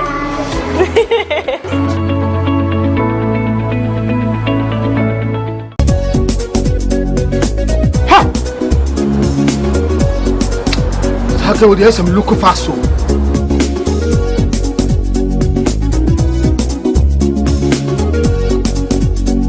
Baba me again, yes, we are late. Me quite remember who hear me. Mentally, I sent my friend doctor when I'm crossing over. See what we swear. Yes, malaria. Malaria. Oh, what they say with the router? Me copy the absence. A drone a friend router mixer. Yeah, come on, let draw and running router. So, calf trap and the draw ku abaso body ase wabo gluta mixture abaso gluta natural products ndo ne gluta mixture ya yedi kutia atiri gluta tonic and the gluta life for ehuru efini srade bone efini paduemu na support immune system no gluta de obi ase ye FDA ade dwedwe nkrato ya tu. Hi, welcome to Shiloh Guest House, where comfort meets warmth.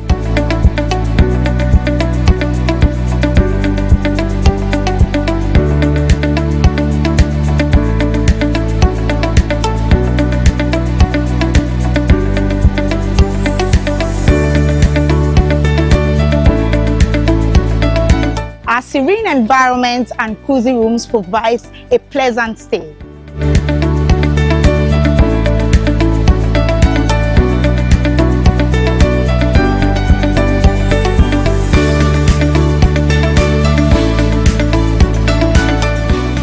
To book a room with us, call 055-5940-103 and 0241-972076.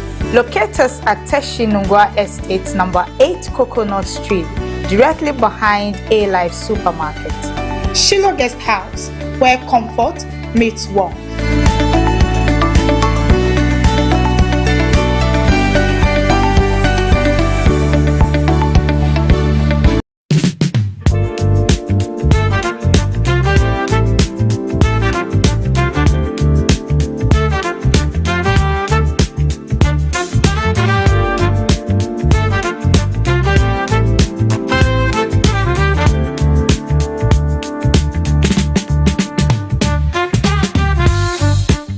For MB and Justine Yababe Pimo Can Rest Limited a Hanum say menkane say na machara say ni me say enkonwa papa efie niam papa na men say mere no abrante bi wa hanom na ho efe pa me ma na be ka me ho no take me through Can West Limited.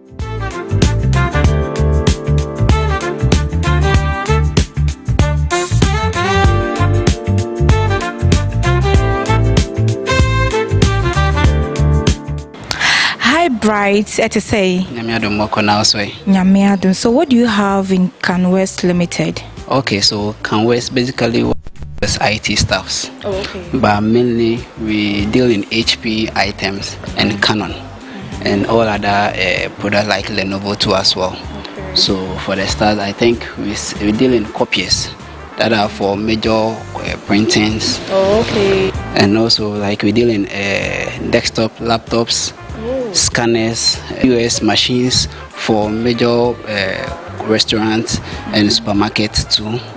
And also we have cables as well. Oh, okay. If I mean cables, like we have SFTPs, we have D-Link, UTPs, which are used for the CCTV installations as well. Okay. And also we have CCTV stuff that we sell too. Okay, na yese CCTV omo obi e wo hanom na yese wasifie na wo pe CCTV abebo ofie wo ban dia na yese eno an Can West ma ho fridge ene enema bebre home appliance wo hanom say wow obechiri mu kakra. Sure. So we have not only fridges, we have iron, we have washing machine, we have safes for savings and loan, apartments. If you want to protect your money, we have safes, both small and large as well. Okay. Also, we have UPS and stabilizers in order to regulate the power output that nowadays we have. We have UPS, we have stabilizers as well, and also we have a whole lot of stuff, including power supplies. So we have a whole lot, and if you want inks as well for your printers, we also deal in that. So I've seen some furnitures here, and let's take a look. What's this? This one is a massager. Can I try it? Sure. Oh, wow. I was saying for yes, I could never a massage. So what else again? Into me, Babette, no matter trim me home. Hey.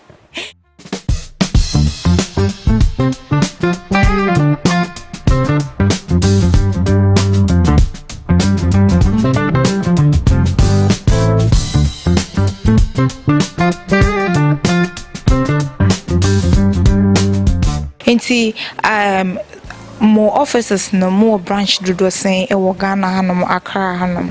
At the moment we have 3 branches. Okay. One at Osu, one at Jolu, Jolu Traffic Light, and Osu around Frankie's and Spintex. So we have 3 branches at the moment. Oh, okay.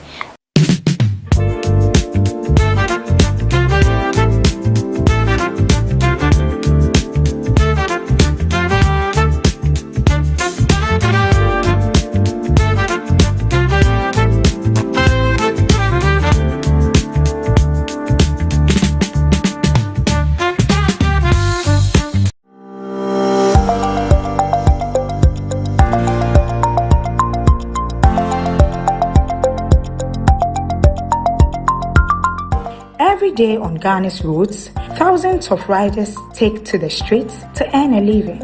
But in just a few seconds, one mistake can change a life forever. Motorcycle crashes are rising, and riders remain among the most vulnerable road users. The truth is, many of these accidents can't be prevented. Ride safe, check your bike, wear your helmet, overtake wisely, obey the rules. Get licensed with DVLA and register with PCSRC.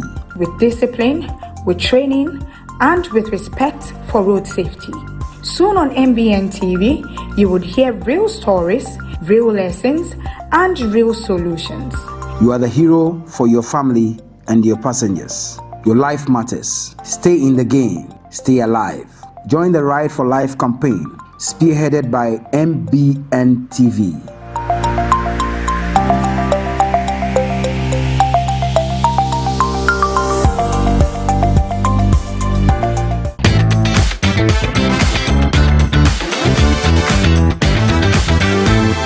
MBN, the gospel, news and entertainment. You didn't want heaven without us, so Jesus, you brought heaven. What a glorious, glorious God we serve. I am inviting you to our Moment of Miracle service every Tuesday morning. Every Tuesday morning. It's a time of prayer for healing, deliverance, for miracles, testimonies. It's more of a healing and prayer service. And God still heals, because Malachi 3:6 says, I am the Lord and I change it not. As he did in the days of John and Peter, he's still doing it in our days. And so I'm personally inviting you, and I'm willing to receive you in the house of God this very Tuesday for the Moment of Miracle service. As you come, if you are sick, come. If you are troubled, come.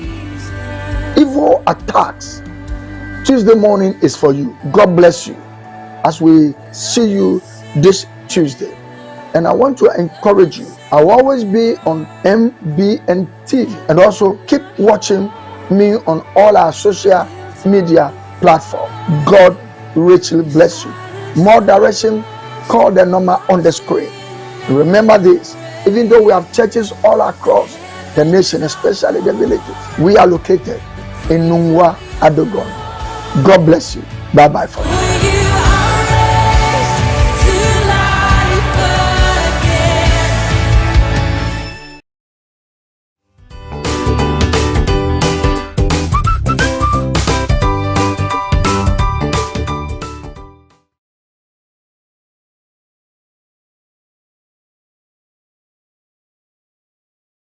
All right, so welcome back from the quick break. I went for that quick commercial break. It's time for us to turn our attention to look at some other stories. With the phone line is also activated. You can send your messages via the numbers on 0531758638 is the numbers. You can also join us. You can also share your thoughts with us via SMS on the same numbers. Again, 0537158638. We've had some conversation. We've looked at some other table. We brought you the snipe between the MPP, the NDC, with regards to the 15.6 billion losses from the BOG, and then the 44 billion, the NDC defending the BOG, the NPP is saying the 15.6 is not a figure, but rather 44 billion. Now we went ahead to explain to you the difference between the expanded and then a year. Then we'll also take our attention to look at the exit from the IMF, what we need to be doing as a nation going forward. We looked at that as well.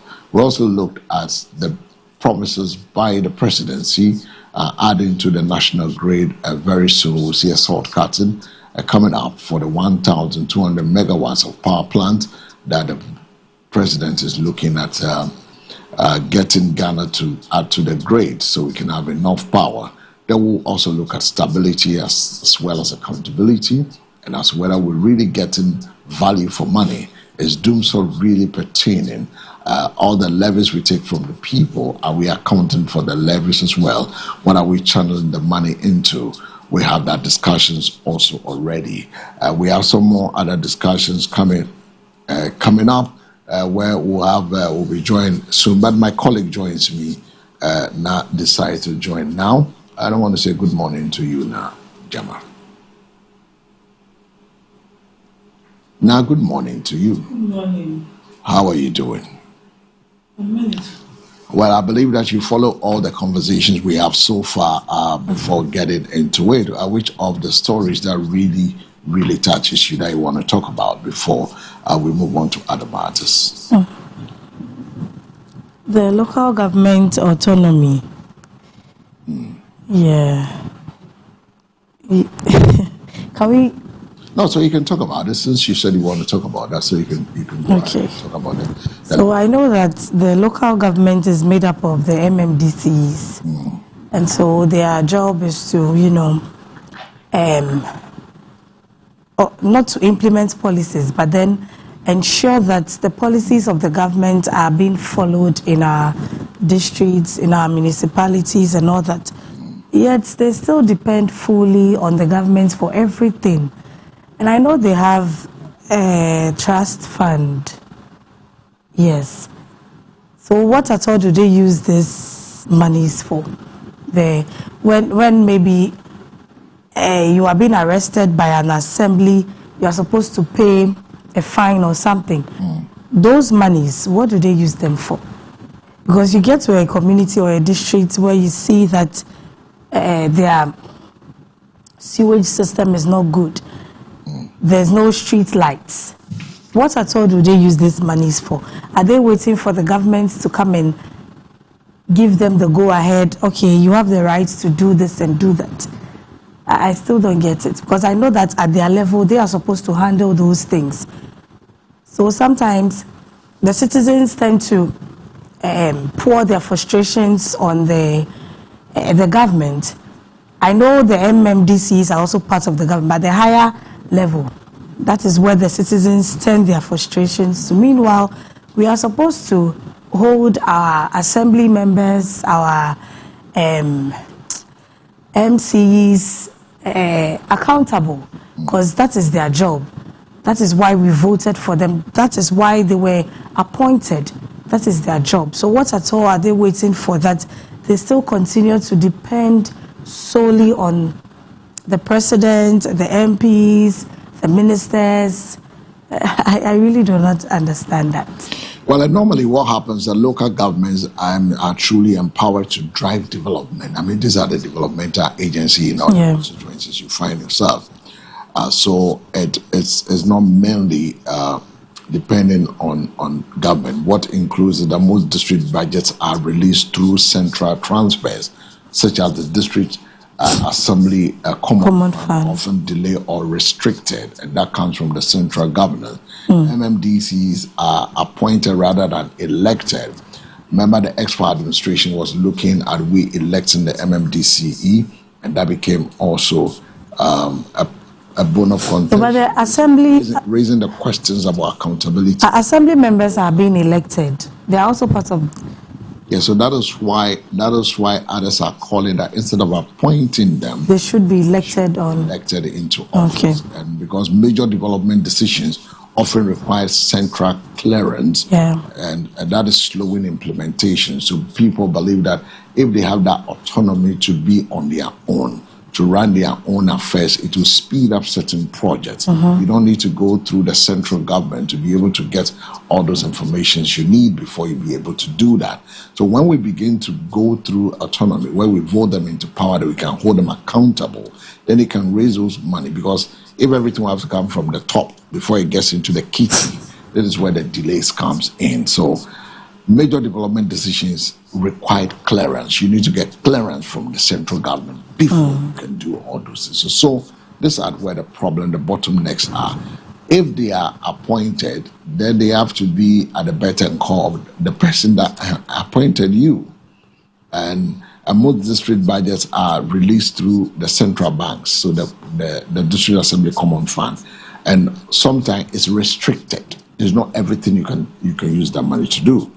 This is where it is. But despite this challenge, I believe the government maintains that decentralization is a process and pointing to reforms and also increase. So we are looking for it to see how government will change these reforms and then make sure that we get to the bottom of this matter. An interesting time awaits us though. But the question is local government in Ghana truly decentralized? The question is no. No, they are not. You know, or are they centrally controlled? Yes, they are centrally. I used to think that if NDC is in power and then the MCE is an MPP member, that makes it difficult for them to work together. I don't think so. It's just a perception. But now we have an NDC, MCE. What I'm saying is that is a perception. It's a perception. It's just trying to create a political capital out of nothing. So that is where they complained that they are unable to use the common fund. If you are an MP, and let's say an MPP MP, and the MCE, the government in power has appointed an NDC MCE. Why do you take the position? It's to work for the common good of the people. But sometimes they tend to sabotage themselves. They do. Oh, it's because of politics. It shouldn't be. They sabotage themselves. Now, if they sabotage it, then it means that both are not correct. Because the point is that if we all want to work for the common good of MBN TV, why should you sabotage somebody? To gain what? No, because my party is in power. Yours is not in power. We just... The constituents only voted for you as an MP, but then maybe MPP is ruling, and I'm the MC. I represent the president in the district. So what can you tell me? So if you represent the president in the district, then make sure that development gets to the people. But sometimes... the point is that get the development to the people. What has the MP? Because the MP is not a developmental agent. I have witnessed some before. This is what we have to let people understand. MP is not a developmental agent. I know. The person to hold responsible is your MC. It's the MCE. DCE. They are the developmental agent representing government in that level. So they are supposed to bring the development to your doorstep. So you need to hold them accountable. But for the MP, all he can do is to lobby to get certain things done in his constituency, but he is not the agent. In 2023, so if you say somebody, there was a demonstration somewhere. In 2023, there was a demonstration in one of the constituencies, and then the MP was an NDC member elected, and then the MC was MPP. Because their roads were bad, the constituents took upon themselves that they were going to demonstrate. And so we, as a media, you know our job, we followed them. And when we got to the assembly, the MC was saying things that people do not understand. At the end of the day, someone tried to hit the MCE with something, and then the thing hit me. Meanwhile, I'm not part of them. I went to do my job. So when we came back, I heard people saying that it was the MP that fueled the demonstration, the protest. Yes, because he wanted the constituents to know that he is not in charge. His responsibility is not to fix the roads. That is the responsibility of the MCE. Yeah. And so, I mean, that's it. So if I say that, because someone is NPP and someone is NDC, they couldn't work together. It is true. You see, it is wrong. That is what I'm saying. I know they are not supposed to do that. What I'm saying is that Whether the person is an MP, he cannot sabotage the DC. He cannot. I know. So it's just a mindset we put in the minds of the people. You cannot. It is not possible. The government want to come and build a school, and you said I'm an MP from the opposition. You cannot stop that. No, you can't. So that's where they've been using, and this one was, it's just a lie. We should let the people know that they are lying to them. It is never true. How can you say we can't work together? You are a legislator. I'm a developmental partner. Why can't we work together? Do I have to bring my document to your office to sign? No. So where lies the sabotage? So it's just a mindset to tell people, just look, we have people. One is an NDC MP, NDC whatever, MC. and they've done nothing for the people. They've done nothing. One is an MPP, one is an MPP. They've done nothing for the people. So where from the sabotage? It's just a mindset of the people that we are trying to play on. One for where, and one for where, it's position, you know, it's all lies. They play on the emotions of the people to get the people to accept the lies. It is never true. How can we work together? I'm an MP, I set laws. You are supposed to bring me to make sure that the roads are fixed, the lights are fixed. If that MP can go and lobby a sector to get people for development to come to, and that's also yeah. If the DC cannot go and lobby and make sure that the right thing is done in its constituency, that's all there's nothing like sabotage. It's just a mindset. It is about high time we hold people in key. We are not asking the right questions. Yes, so people are taking the voter for granted. And we have turned our democracy as only voting. That is all we do. The human rights aspect of our democracy is not experienced. So everybody feels I can do anything anyhow, and then just caricature, do anything anyhow, anything goes. No, it shouldn't be. If you're an MP in what's the name, Greater Estates, I'm a DC. Look at the poorer streets. Should I come and blame you? No. My government is in power.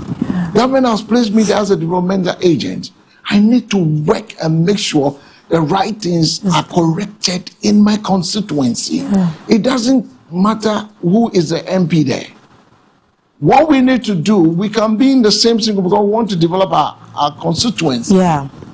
So if you said you are not going to allow your constituency to develop, when they say someone can say, politics. It's the two of you. But you can decide to do whatever you want to do. But I believe strongly that it is no for any of those people to buy into it. 053-715-8638. A number sounds a bit to me as joining and pay. Why should you sabotage them? No.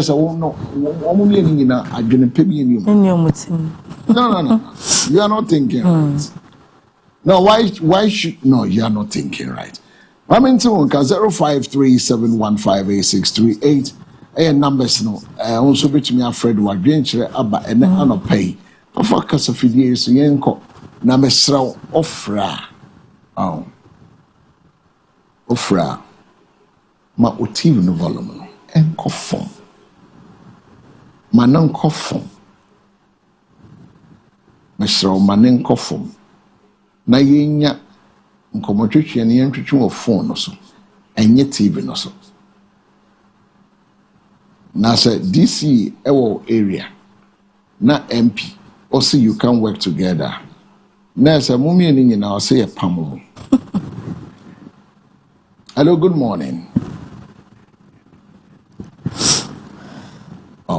And as a mummy and get all of them out. So my buying a walk. Me, it's a swanty. And also the Metro Mikachi Powers. No, Mona Motis into DA. I said to the Mikachi Power. No, we have to be serious for once. Yeah. For me, I think that is no. That is no. No. That is no. It's no for me. It has to change. That mindset has to change. 053715868 numbers no. I edu sichi. Matisa waba studio dum ti edu so ba join edu 8 o'clock and decide to come after 9. Benya hwe. Ebe fa no sa. 053715868 numbers no so betumi afre na ya twetwe nkomo. Ena ye fide ena ye Tuesday. There's a moment of miracle. Bompaye. And to also be to me a join into L. Yep. Our education system, so we are not building the skills, the needed skills. We are only sitting for exams, taking them, passing, and then at the end of the day we graduate and then we don't have jobs. I know we have vocational and technical senior high schools, but then I don't see the vocational and the technical aspects working well, because that is where the skills of the students are built. But then I don't see the skills. When they complete senior high school, you don't see them doing anything. We buy tools for our children to go to senior high school. Maybe I want to go and learn carpentry, and then my parents will buy the tools for me. But then after completing my senior high school, I don't gain anything.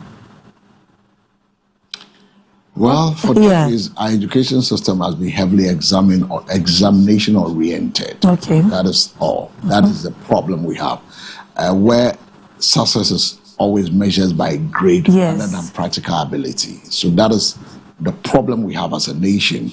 Reform introduced education authorities, competence-based, basic STEM, technical, skill training, entrepreneurship integration. I say, hello, good morning. Good morning. Your name, where you calling us from? Within the baby Alfrefi.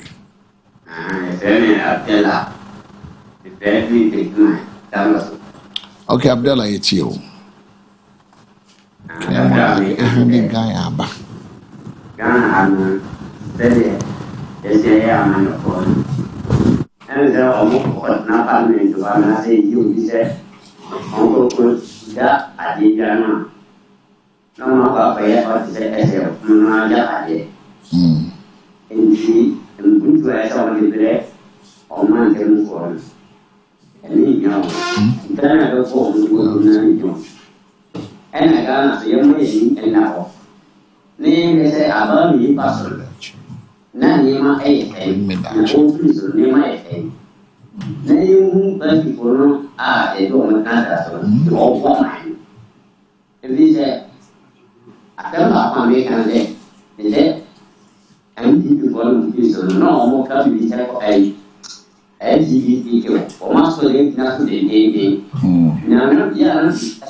All right, Darcy, I'll pay. I want to be to me to adventure about 0537158638 numbers now. Also be to me afraid. Obanyo Chow, a lady ne, what can be a son, Mobo Banye, Ochawani, no, yo, Okawa by son. Hello, good morning.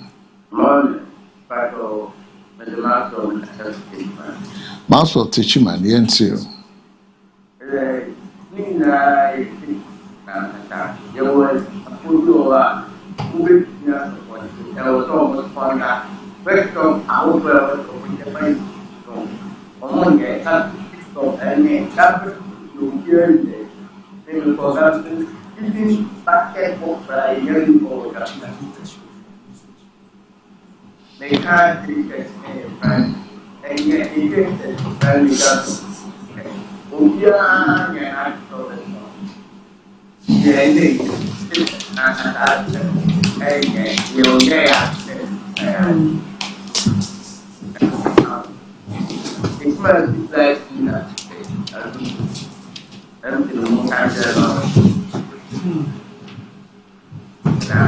Your Maxwell so that's 0537 158 also makes me ask for that. Okay, 0537 158 also makes me ask for it. Now we do what you should. Now I baby, you come over with. All right, so that brings us to Edu. Good morning. Good morning, boss. Already. You're welcome. Edu. Oh, yes, you're right. Over this time, na me my phone. Because it's in America say, and randomly emphasize it on the time, you know. Because if it dear and come remuria. Big businesses. What is happening between this your minority, majority, 15.6, 44 billion? Hello, good morning. Hello, good morning. No, there's no call on the line. What is really going on between the two sides? Yeah, very well. That's how to welcome you. Thank you. But first off, we need to thank God like we do always for that's a key thing. That's very important. He has graced us with life, and we are grateful also to the bishop himself, yourself, and the team for the good work that you have Bishop Madakana. Right. And then also to this constituency. And then also because you have put it on record, I would like to just affirm that it is not intentional to be. Oh no, I know. But because you have put it on, if it doesn't come on record, my communication with you is yesterday. It was no time. Edu decided something about 9. No, it is not. It is not. Decided something about 9. No, it is not. I've been here. I have sat down and waited. So I also. Mama say, "Waba late." It's on record. Say Waba late. No further argument. So the host. Yes, and the platform is your platform. Charlie Yanko. So it's what is going on with your people. I think this is service and or wake up to the Ghanaian population and also the voters at large. It's about our financial issues. It's about being transparent. It's about adhering to the tenets of the Constitution. The Constitution says that after the end of the year, I think for the first quarter of the new year, the BOJ should report the previous year, the financial statements to the populace. What is happening is just a simple thing of BOJ involving itself in politics. Doing the political bidding of the government. Oh, you think so? Yes. So, and we will prove it. And for that reason, it is difficult for them to report because the figures will expose them. If that is not so, why do you shield your report? Why don't you put the report out? Because it is not us. It is not just Ghanaians asking. It's the same constitution that gives you the power to become the BOG. That constitution demands of you to do that. So you have to do it. Nobody needs to push it. It's a constitutional requirement. SONA is a constitutional requirement. Yeah. Budget reading is a constitutional requirement. So nobody pushes anybody. At the time that the Constitution stipulates, you come out, you meet the right body, you present your report to them. So this is about our finances. And why? It is because the BOJ, instead of focusing on its policy of its responsibility of shaping policy, has involved itself in the political running of the government. So it is difficult for them to report it. What we are seeing, the BOJ gave a report, gave a summary. And in the summary, they said they made a loss of 15 billion. Yeah. And for that, 15.6 billion. So you let's say 15 billion.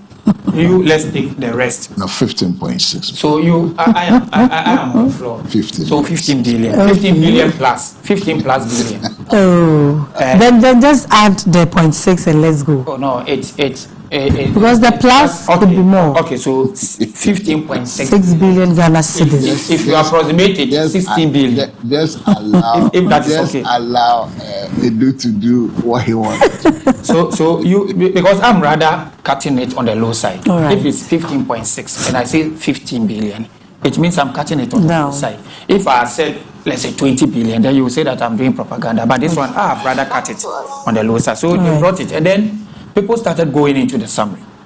And then going into the summary, they realized that no, the equity is rather 44 plus billion. And not 15 something. So it means they've slashed it. They've slashed it, and they have hidden the 35 plus billion. And the 15 billion they are exposing is even at the expense of selling 18 point something percent, 18.5 tons of our gold. So when they made the loss, and the loss was made, they have given, there are instances, because you read the report, the summary, you get why they made that loss. It is to cushion the inflation. Okay. And there are two ways of cushioning inflation. It is either you allow the economic indicators to work for itself, or you artificially do it by holding it up. Holding it up means you take money, you support it with your dollar rate or your cedi exchange so that it can withstand the shocks. And that is what we are doing. And when you are doing that, the monies that you are putting in is not monies that you are cutting. Like, it's not fresh money. It is money that is there. It is meant for something. Okay. That's the reason why there is no liquidity in the system. There's no money in the system because the government is not spending. You think there's no money in the system? There's no money in the system. Look, traders, if there's money in the system, people will buy things. You just take your microphone to the market. And people are complaining. People have taken their microphones to the market. We are on social media. People are complaining that people are not buying. And then they bring their wares to the market and then they take it. Now, soya beans farmers are complaining. Rice farmers are complaining. Now, the Rice Farmers Association have even said that the quantum of, in money terms, is about 6 point something billion Ghana cedis that had not been bought. And it is not rice that is reserved for government to buy and government, it's rice for the market. But the government has said, the president has come out to say that we should buy from our local producers instead of buying from outside. He has given that directive. If you don't have money, you cannot buy. It's not the president who, people are buying from local producers. What changes the policy is that the government itself makes its policy that henceforth every organization of the government, rice that will be cooked will be local rice. That is what the president said. And for the schools, the institutions and everything. The president has already given that directive. So if that directive, giving a directive is not enough. After the directive, what is happening? You should enforce it. No, even enforcing it, it means you have the accoutrement for those people to enforce it. All that we are saying is that the government is trying to make the books look good. So in doing that, government is not expending. And because there is no expenditure, there's no money in the system, nobody is getting anything. If contractors are paid, if money is released, then they will also use that same money to buy things. So what we are seeing now is a government that has incurred loss the BOG has incurred, and it is not. Then it means it's not the government; it's the BOG that has incurred the loss. But what does BOG does? What does? When you started, you made us understand that the BOG is supposed to stand on its own. Yes, it shouldn't making organization. No, I know that. No, it works with the government. The BOG cannot take itself away from the government, but it is when you take what is left for you in order for you to manage, so and then you put it into the government office. Since the government looks good, that is where we are. Since the BOG is working under the government, don't you think it will definitely do the bidding of the government? Doing the bidding of the government is not my problem. My problem is when you take reserves and you put it into government policy to make government policy look good. You don't allow the government's economic team or government itself to manage the economy through the indicators, but you yourself put money there. So it is like you are here. You don't go out. There are no adverts. There are nothing. But there is money somewhere that you always put into your production. It means nothing. But if you have adverts, you have 20 adverts, they come, they bring money. That money circulates. So that is what is happening. Okay. That is the reason why even when you go to the market, people are not reducing the prices of their wares because they know that what is happening is not market driven. It is artificial. So tomorrow when the government stops and says that now I don't have money to cushion the inflation, it means it will skyrocket. And if you are not ready, it means what you are buying at let's say 500,000, now you will need 300,000 more. Where are you making 800,000? Where are you going to get that money from? So that is what is happening. Look, this is just a simple Bank of Ghana actual annual losses breakdown. Okay. 2025 versus 2024. Yes. Now the components. Minus means loss, plus means profit made. Now, loss of the year in 2025. 2025, NDC made 15.63 billion loss. In 2024, under an MPP economy that NDC said it has been criminally managed, the loss was negative 9.48 billion. That was a criminally managed economy. This Aban Papa economy is minus 15.63 billion. A loss of almost 6 billion.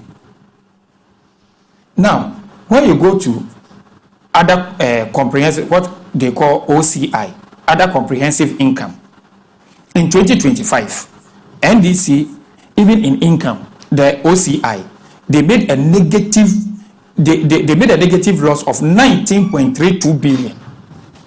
MPP in 2024, the criminally managed economy, we made a plus, that is a profit of 13.5 billion. But at the time, inflation was very high. You know that. Yeah, so inflation was high. People's wares were being bought. Inflation was high.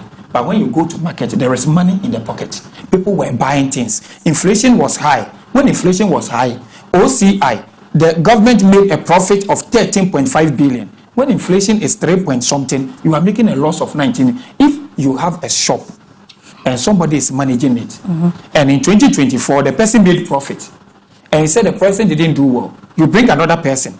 In the next year, he or she makes a negative. Will you accept it? Will you say that, oh, during the person's time, the inflation was high, so it is okay? So when you put all this together, the total annual loss is 34.95 in 2025 for NDC. And in MPP, we made a profit of 4.02 billion. So all you are saying is that MPP didn't make any losses? Because I don't see you reading their losses. I'm saying that in the loss of the year in 2024, MPP made a loss of 9.4. You totaled the annual loss of the NDC. So you should also total the annual loss of the MPP. This place is a place of record. You can play it now. I said MPP made a loss in the year 2024. Negative 9.48 billion. I wish you can project what you are showing. I can send it to you. Share it with Elle. Share it with Elle. So that I can send it. So this is it. In the loss of the year, NDC made a loss of 15.63 billion. MPP in 2024 made a loss of 9.48 billion. Then what we call OCI.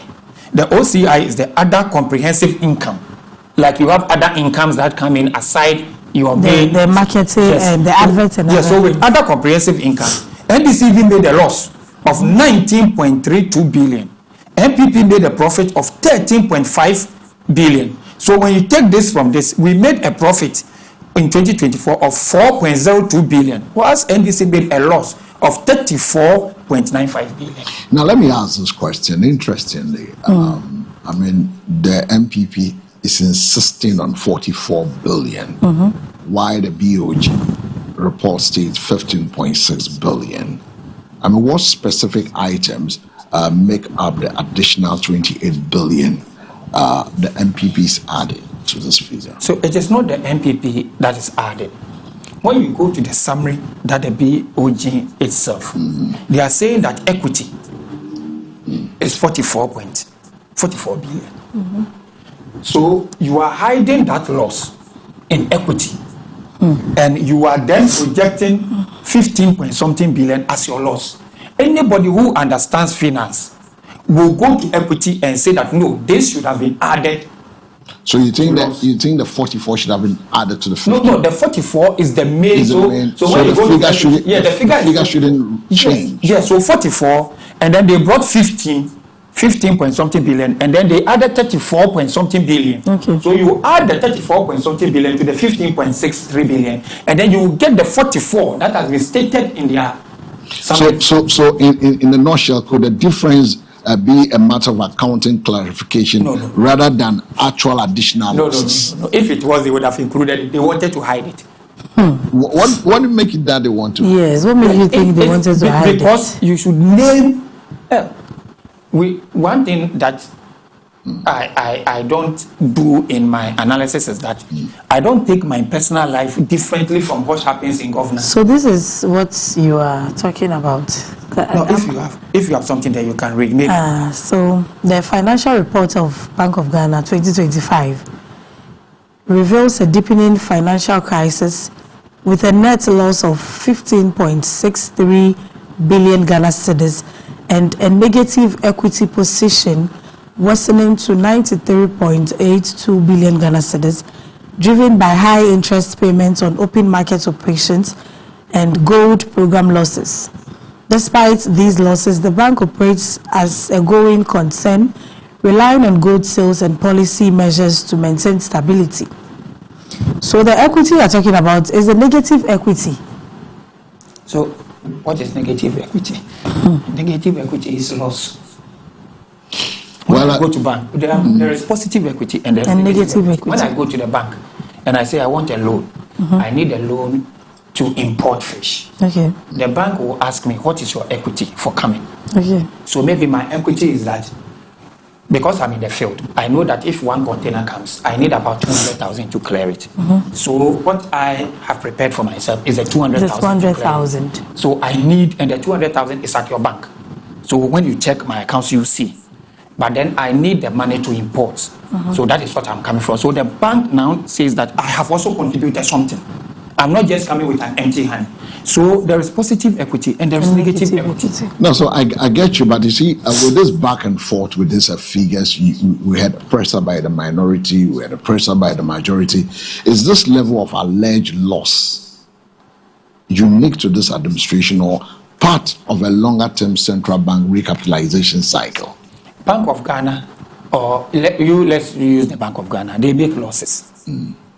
Because they are there to support the government, but their support is regulated to a certain level. You cannot go beyond that. So Bank of Ghana is there to support the government, support the economy, and they support the economy through policies. And in doing those policies, they spend money. When they do this, they spend money. But they don't make, it is not a profit making as they are using it now to justify this. And MPP is saying that if it is not a profit making, it is also not a loss making entity. So what we are saying is that the Bank of Ghana don't sell to get money, but then they do programs. In doing those programs, they will spend money. So when those things come, it doesn't bother anybody. But when you do specific things to support a government policy that doesn't really require your support, and it comes out to be lost. Look, I have something here. The Bank of Ghana, their summary statement says that in 2025 they made a loss in selling the gold. Sami Jefi, the gold board boss, has come out to say that the Bank of Ghana is lying, that they didn't make any loss. So where did the Bank of Ghana get their figure from? Because when you are talking about gold sale since NDC came to power has been mortgaged only to gold board. So even today, if you have your own gold, you cannot sell your own gold to anybody. You can only sell it to gold board. So in getting finances in getting your account statements or whatever that way, it is easy. Because now you have to only go to one body. So where did the Bank of Ghana get its figure from? And if they got it from from gold board, why is the gold board boss saying otherwise? Look, you don't take MPP. Let's listen to Professor Bogby. Okay. He said our equity has grown from 58.6 billion to 96 billion. This means the Bank of Ghana's total loss are not just 15.6 billion, as people are saying, but closer to 35.2 billion when you look at the full picture. Now, let's look at official reported loss core figure. The Bank of Ghana's 2025 financial statement released in May 2026 shows an operational loss of 15.6 billion cedis. And this is described as the second largest loss since 2008 redenomination period. The figure is official headline loss presented in the profit and loss account. Now, the key cost drivers include the open market operation, liquidity and management costs, exchange rate and FX valuation losses, costs from monetary tightening operation, gold for reserves and related sterilization costs, currency issuance and other central banking expenses. Some analysts and opposition figures argue that the loss is much higher than 15.6 billion because they include other comprehensive income losses, that is 19 billion. Balance sheet revaluation effect, excluded accounting items, adjustments linked to gold transaction and reserves. Now, what these are some estimates push the total exposure to 35 billion to 44 billion range. That is a broader economic loss argument. Now, why the figures differ? There are two different accounting lenses. The official BOG view the focus of operational profit or loss only result in 15.6 billion loss. Now, opposition, that's a broader fiscal view, include equity changes, the OCI losses, the revaluation losses, resulting between 30 to 44 billion total economic loss argument. Now, the important context is here. 2024 losses was about 9.49 billion. So 2025 shows deterioration. The Bank of Ghana continue heavy involvement in liquidity management, gold purchases and sterilization policies, FX stabilization operations. Now, simple takeaway on this matter that I want to move to other conversation with Edu is that official BOG loss 2025 15.6 billion expanded on the alternative analysis is between 35 and 44 billion cedi, depending on what is included in it. Now, the gap is marginally due to accounting clarification versus broader economic interpretation. And this is where we find ourselves in this spectrum, where the minority call on a presser, the majority does its presser to defend the BOG. Now, how do we get our viewers to understand that this is accounting stuff that needs to be done? We are looking at the economy. Who is not telling us the truth? Who is hiding what? And if we are saying that the Bank of Ghana is not a profit-making venture, right? Then it's not a loss-making venture, if that is the argument. Because the other scholars say, but if you say it's a profit-making venture, they mean that it's bound to make losses as well. Now, these figures of 15.6, 35 to 44 billion Holistically, I did mention some things that has been infused into it, and if you look at the 15 things that has been taken out of it, so it's not making the picture look. Now, is it that we want to let the Ghanaian people know that the picture is nice and the picture is not? The opposition is not telling the truth. Now, if you look at the opposition figures that they are given, liquidity management, gold purchases, sterilization policies, the FX stabilization have all contributed to this. If you look at the 2024, it's 9.49. Okay, that was losses. 2025, they just 1 year on the picker company, they left some others out. And then you were saying that they put it in what? Liquidity. Yes, that's what I'm saying. That is put in certain figures. So why don't we put all together and accept that this is where we are? Okay, so we can move on. So Why is it that sometimes we too politicize everything we are doing? So it's making it difficult to tell the real picture of what is on the ground. You know, the problem with us is that we fail to tell somebody, we fail to tell people that what we are doing is wrong. It's wrong. We wait until somebody reacts. When we were young and we're in our compound houses, there are some of those of us who grew together. There are some who, the little thing they will hit you. Yeah. And when they do that, people have taken it as a normal thing. The day you react, that's the day you are called a bad person. And then they will put the two of you together and say, oh, don't do that again. Oh, don't do that again. Instead of telling the person who has been starting the fight that you are a bad person, stop starting fight. Yes. It is somebody who brought a report. It is not MPP who provided a report. The person who provided the report from the same release that you read said we have made a loss of 15.63 billion. And then went ahead and then said that if you include certain things, it is 44 billion.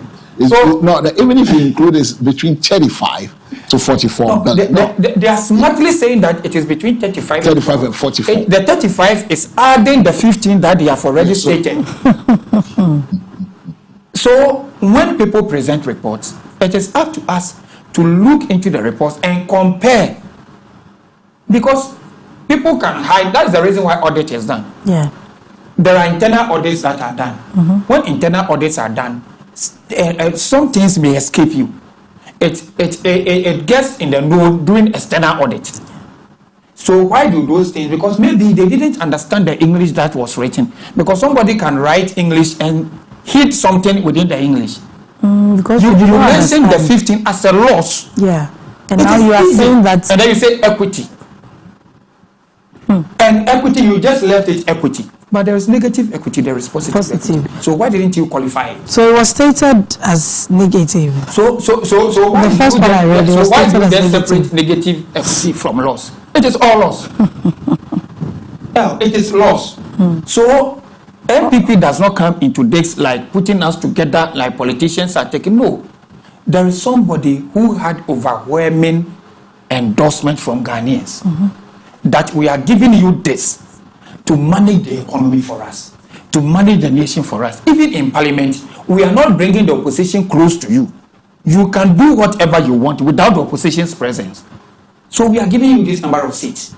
NDC had the comfort to change things if they really have good intentions without any obstructions, much more than any other party in this country. So why are they found? So the question should be that the government should come clean. If negative equity is lost, he should add the negative equity to the loss. Okay. Well, let me make it easier for my viewers out there. The opposition, the minority, they can have their say. Let me also have my stay. Now, in simple terms, 15.6 billion is like your monthly spending loss. Yeah. 44 billion is like adding value charges of your house, car, and investment. And so at the end of the day, what is your loss? So both are real, but they are not the same type of calculation. It doesn't. This is what we do to confuse the same Ghanaians that you want to tell them. Listen. But we are all having a conversation. No, listen to me. I can twist it. Why don't you let me finish? No, you are finished. How do you know? Because it's a statement you make. Look, if you don't want to confuse people, because then don't put things to them to No, but he's trying to explain to our viewers. So why don't he's trying to break it down? Why don't you want me to explain to my viewers? But you said someone can write big English and hide something. So he is trying to explain to them so that they will understand where we are going. Do you understand that the Bank of Ghana is putting is like your 1 month loss? Now the 44 billion is like adding the other charges which has not been added and make it look like it's only 15.6 that we have lost. So in a nutshell, what we are telling the people is that some of the things have not been added. Some of the things have been taken out. And make it look as if we lost only 15.6. Let's be frank with ourselves. If it's 44, it's 44. And then we leave it there. And we stop this firefighting thing we are doing. I don't want L to say if. L, take the if off. What if? You said if it is 44. No, what I'm saying. No. What I'm saying is that the 44 has been stated. This one is not like opposition and the fight. They stated it clearly in their report. And I'm saying that if you take the 44, if you take the 15, it means that ABCD has not been added to it. If you take the 44, that's why I give an example. I've lost a car, I've lost this, I've lost that, I've added to it. 15.6, I did not add ABCD. So I'm making it, okay, 1 month I spent 15.63 billion. That's my loss. But in the broader spectrum, if you consider all other stuff into it, it's 44. Because when you put it at equity loss or whatever loss, it's 44. Let's take it and move on. It's like how do we protect someone's house has from happening again? Yeah, someone's house has caught up with fire, and then the government or someone will say, if you total everything, how much do you think it will be? Oh, let's say it is 10 million Ghana cedis. But then, if I add this and this and this, it will be more than that. But for now, let's take. You just give me 10 million Ghana cedis. No, but the point is that that is what they are trying to say. No, you see, the you understand? Exposure. But the real question is, what is the impact on the ordinary Ghanaian? With all these figures we are churning out, what is the impact? Is it a negative Does it affect the impact? inflation? Yes. Does it affect the city? Does it affect the public debt? Some of these things are the things we need to look at. Because we are fighting over this figure. The figure is there. The report is showing 44. Yeah. So it's not like they're hiding anything. They are not. No, not that they are hiding it. You see, because you see the statement that was also placed there. If you don't read deeper and go deeper into it, you won't get it. You won't get what is being churned out. You see, so I think this nation, I've always said, politics need to you know, the simple truth. The simple truth is when like I previously said, when one person does something and we bring everybody into it, that it's politics, it makes the person who did that relaxes. Everybody has been put in the box. We should move away. Yeah, we should move away from that. We are talking about specific things. If you have given me your shop to manage, and you want me to provide accounts for you, and I do the accounts this way, when you sit down, you will know that I'm trying to hide some losses. Yes. But if I do it straight, this is my loss for the year. My loss for the year is 44. Then you bring the management loss. Is this. So loss after the 44, that is where you have to so just divide everything. Make it easy for me to understand your report. Yes. I don't have to read and read and read. And so like get down there. Immediately that happens, it means you are hiding something away from me. And you see, the reason why they are not doing that or they are afraid to do that is this. So I'm reading something for you. The delay in releasing the 2025 report appears intentional. The bank has incurred significant losses that are difficult to explain. So instead of being transparent, it has chosen not to publish the report, effectively keeping critical information from Ghanaians. Now, this is it. For instance, in an effort to control inflation, the Bank of Ghana withdrew 62 billion Ghana cedis from the economy. They withdrew that 62 billion from the economy. money that need to be given, money that need to be expended by contractors, teachers, nurses, you withdraw that money from the economy. What it means is that you are using that money for something else, so you cannot give it to the teachers, you cannot give it to those who have worked that need their pay. From at the cost of 17 billion Ghana cedis. The resulting inflation figure of 3.2 does not fully reflect the true economic situation and came at a heavy price to the nation. So you are controlling inflation by not spending. You still owe those people that money. So definitely one day you have to pay it. Yes. And they've started and that is what is worrying us. So you run economy not based on artificial things, but by the rates. Allow the system, allow the demand and supply, and then your policies to manage this. Look, with this inflation have come down and everything, the only thing the NDC has done is to pick money that is lying down and showing it up with it. No policy, none. Let the NDC tell us up to now one policy that they embarked on that really helped the economy, that really helped the inflation to come down. None.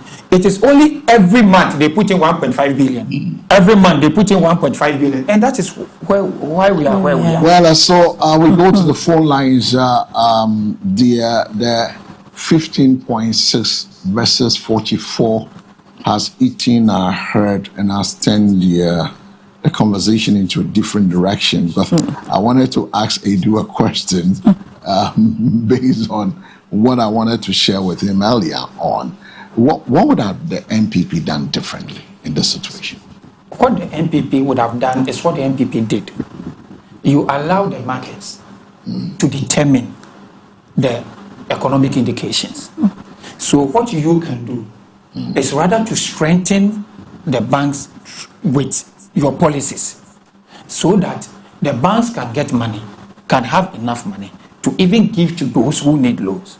Because if the banks have enough money and I can go to the bank and then get a loan and the government helps the bank to bring its interest rate down, it means you can take, whilst you are working here, you can pick 100,000 loan, and let's say you are paying, let's say 10% in a year. You can pick 100,000 loan, pay 10% in a year, 10% of 100,000. You, let's say 20%. 20% of 100,000 per annum is 20,000. So it means you have a year to pay 120,000. If that money can set up a provision shop for somebody to sit and manage it for you, it means the money that you took has given somebody an employment. At the end of the day, that money is also a liquidity that is running through the economy. Somebody is buying, somebody is selling, somebody is buying. So it helps the economy. So what MPP would have done is what we did. So when the exchange rate is going up, it is going up because your cedi is becoming weak. When it is coming down because your cedi is becoming strong. So you are not afraid of the optics. What the NDC is doing is being afraid of the optics because they use the optics against the MPP. So when you ask everybody, the person says, "Oh, that's $1 above from." But what we are saying is that if $1 above from and par, why is it that the wachi seller, the fish that she cuts, is the same price used to when the dollar went forth? So we should ask ourselves critical questions. If the dollar is down and it is really based on economic indicators, strong economic indicators and foundations, your light bills will not go up. Your water bills will not go up. Sachet water will not be increased. If you are telling me that MPP left, inflation went to 52%. Whilst MPP was leaving, it was about 25%. If at that time, and 25, and we are selling sachet water at let's say 50 pesos per bag, per sachet, the bag is let's say 8 cedis, some 7 cedis, some 9 cedis, and then you come and inflation has dropped to 3.2, and sachet water that I was buying at 8 cedis is now at 12 cedis. The one those that were selling at 9, 10 cedis is now selling at 15 cedis. How does this work? Now, T-bills. You see that there was an Assemblies of God minister who talked about T-bills. That when they say, "Oh, T-bills is down," people are rejoicing. If you put your T-bills, if you put money into T-bills now, if your money was in T-bills now, at the end of the year, you are getting about 50 cedis, 100 cedis as interest. How will you feel? If somebody says the economy is good because I've put my money at the bank, and at the end of the month, I'm getting 50 cedis, 100 cedis. If I gave it to somebody and I even took 10% of as interest, it will be more than, yeah. Well, so the economic, what MPP would have done is that, like we did, so that when it goes up, we know that it is the economic indicators that is becoming weak. So we work around to bring it up so that it comes down. Allow it. We wouldn't do artificial shoring of the economy. And that is what is hurting us, because monies that needed to be paid to people who have worked, we are holding the money and using that money to rather support the dollar. And at the end of the day, the one who is buying, those who are only benefiting from the dollar, is the importers. All right, so thank you so much, Edu. We're not disputing whether these are losses, we are disputing how they are defined. What is included, and why Ghanaians are seeing two different things for the same institution. That is all we ask. It's a very simple thing to do. Well, but I have something on the comprehensive on the dashboard, if my screen can pick it up. Where the Bank of Ghana actual annual losses breakdown 2025 versus 2024. We have for the table means losses plus means profit. So in 2024, 2025, the loss of the year that's 15.63 billion, and then it was 9.49 billion. Other comprehensive income, which is 19.32 billion. The 2024 was 13.5 billion. That's a plus. So in total, we have 34.95 billion as against a profit of 4.02 billion in 2024. So the actual annual loss for 2025 is 44.52 billion. However, the Bank of Ghana sold 18.5 tons of Ghana's gold reserves and made a net profit of 9.957 billion, which was used to reduce the loss to 34.95 billion. So I'll leave it there. There's one thing I want to clarify, is that the green the green space represents the NDC's performance, and the blue space represents the MPP. It is important that we tell our viewers. Oh, the point is that I'm not doing NDC. Oh no, but I'm reporting. Listen. I'm reporting to my viewers. I'm sure I'm not using colors to define any part. No, but it is part of the report. The point is that I'm not using anything to define any party. You can decide to have blue for NDC and have blue for. I've used 2024 and I've used 2025. 2024. There was somebody who was in government. I'm mentioning Bank of Ghana. You are afraid to do that. I'm mentioning Bank of Ghana. I'm not afraid of anybody. I'm using Bank of Ghana. This is Bank of Ghana. This is not actual annual losses breakdown. I'm not doing any party bidding. I'm talking Ghana, Bank of Ghana. You cannot talk Ghana without speaking the person who is in power. I'm not you cannot talk Ghana without saying that NDC is in power. I'm not calling any party who is in power or which party which is not in power. You are afraid. I'm giving you this. What is the truth? The truth then I have to say that the blue is for everyone. Yes, you have to. I will not say it today. You can't force me to say something on my platform. You are afraid. No, I'm not afraid of you anybody. I'm giving you a report from the Bank of Ghana. Yes, you are afraid. You have to be truthful. You have to be honest. Give them everything the report says. What do you want me to do? What I want you to do is that you can tell me what to do, sir. You cannot tell me what to do on my platform. I'm explaining something to my viewers, and I'm using what the Bank of Ghana actual annual report losses breakdown is. I should mention MPP. I should mention NDC. Why would the Bank of Ghana indicate colors and years? The point is this. If it is not important. No, the point is this. It's up to the viewers to know who was in power in 2024.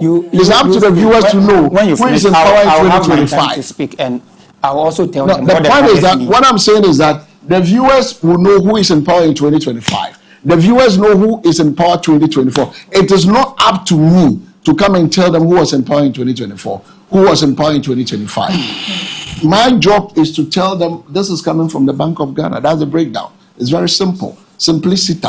You can do your politics. So can I speak? You cannot speak because I've not given you the platform now. Okay, so 053-715-8638 is the number. You can also join us. Remember, exactly 10 will bring our business brief, which is like a 3 minutes, 2 minutes insert, and then we can move on from there. 053-715-8638. Our numbers are also bit to me afre. You know, a do level beer. I say, Obika say, your ecosystem I say. No, we can say, Galamsey I say. Hello, good morning. Morning. Many and Bacho didn't be afraid.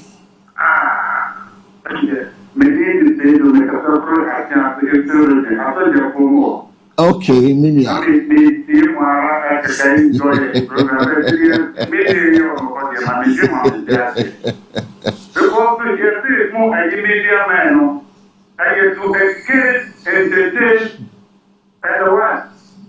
Educate.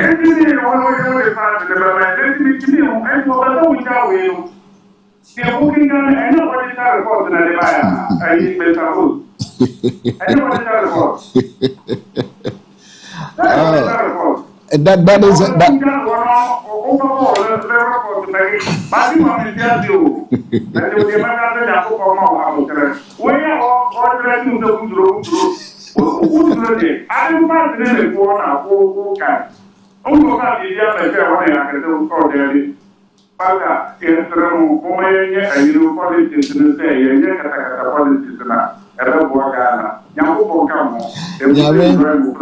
Thank you so much for my chance joining us. I want to meet me afre. Dig Ghana Wabobo. What will help Ghana? Oh no, my brother. Where are we?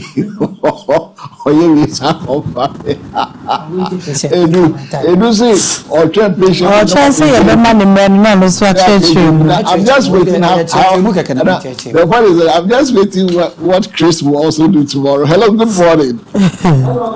Good morning, Mini. I'm trying to say.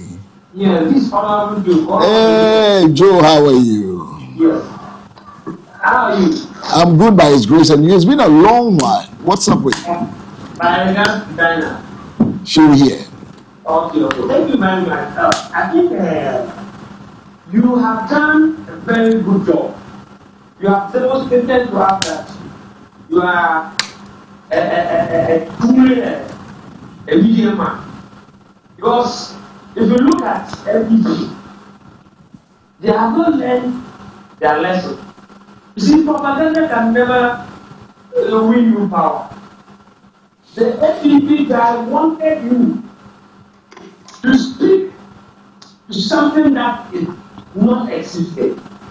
And you have seen you to be a very fair guy because you are not biased. And you have demonstrated fact that nobody can dictate you what you should do as a media man. You know your job. You see, this thing has been released by Bank of Ghana. You are telling them, or Ghanaian, your viewers, what Bank of Ghana has released. And every man wanted to bring politics. They should still what evidence. You see, this will not help you. The losses are normal. NDC government has been able to stabilize the city, and every economy will tell you that as a result of the stabilization of the city, that has brought about the loss, and it's normal. You see, they must learn from this NPP. They will be in opposition because they have failed to acknowledge the fact that they misled this country. They forced havoc. Now, how much is the dollar? People are going to Hajj. How much are they paying as compared to NDP time? 750 million old Ghana cedis. It has been reduced drastically. The cedis have been stabilized. This government has demonstrated physical balance. So please, they should give us a break. Once Ghanaians voted them out, they will join in opposition. They should learn how to govern. They should learn to apologize to Ghanaians for their mismanagement, gross mismanagement of this economy. Thank you so much.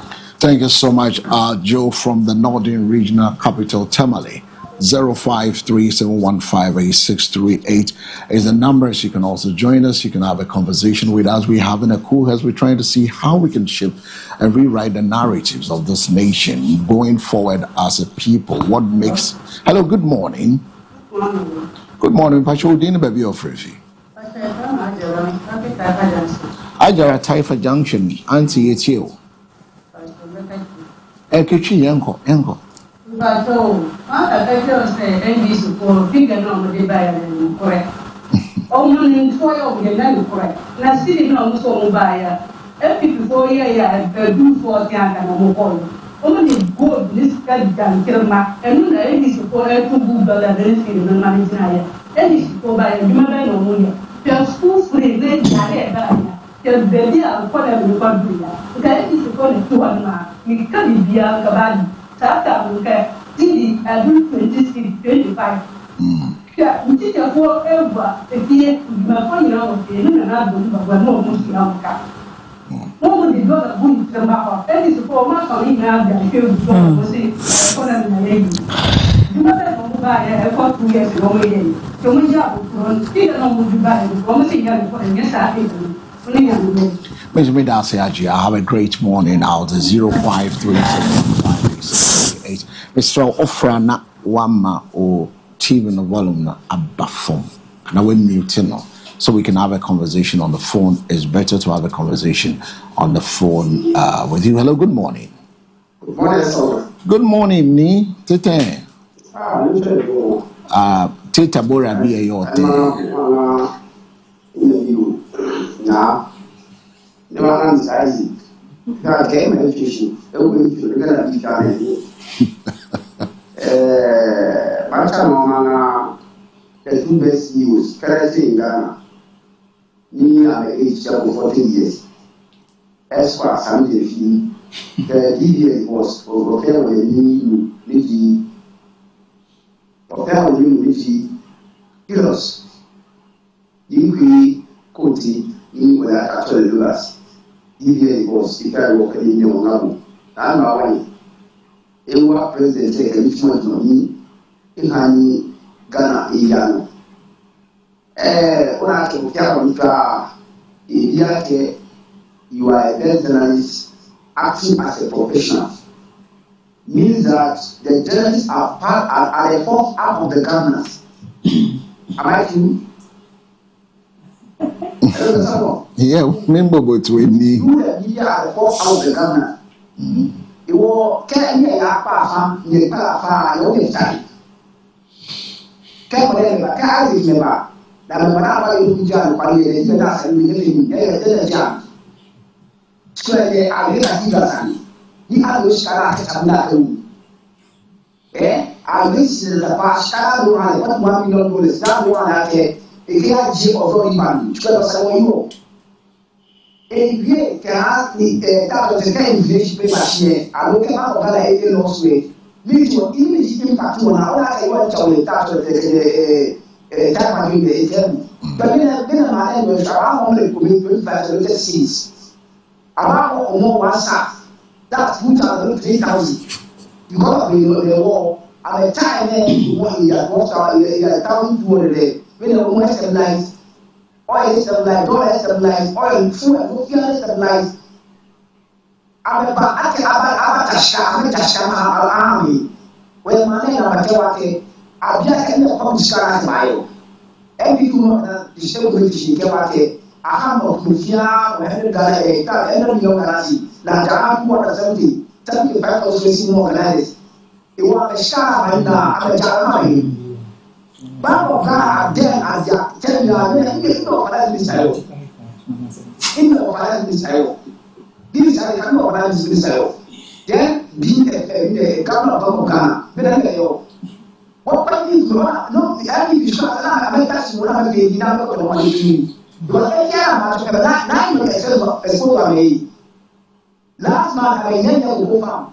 I made a sack and at the end, they have one Mary. I mean, I know who is a good back. Near to use that before 80 years, UK. You can put young and that's what to go.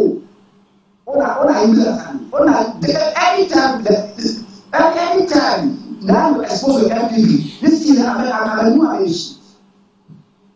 Yeah, we have the man of the woman. Where is that? We don't know what's the potential.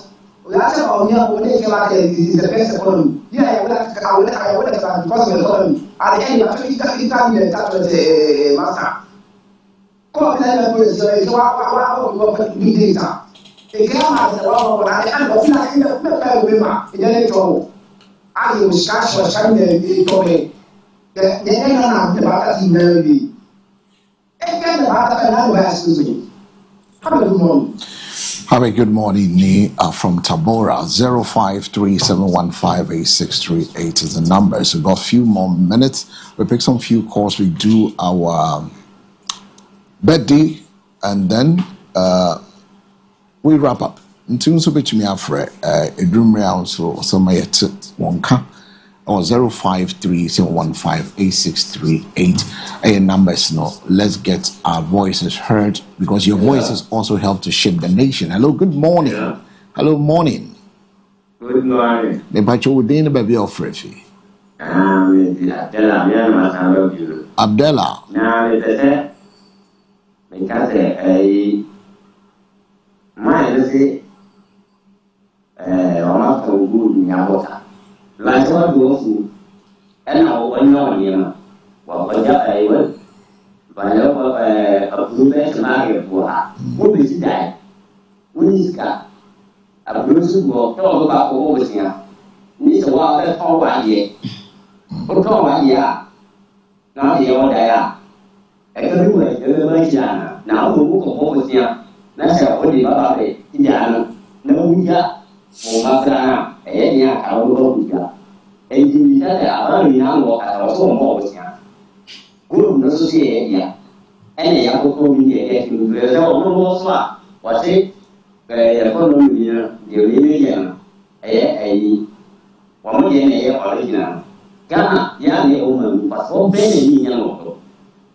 Cause come wide, but to wide. But we got down on 14 to Ghana. What did they say?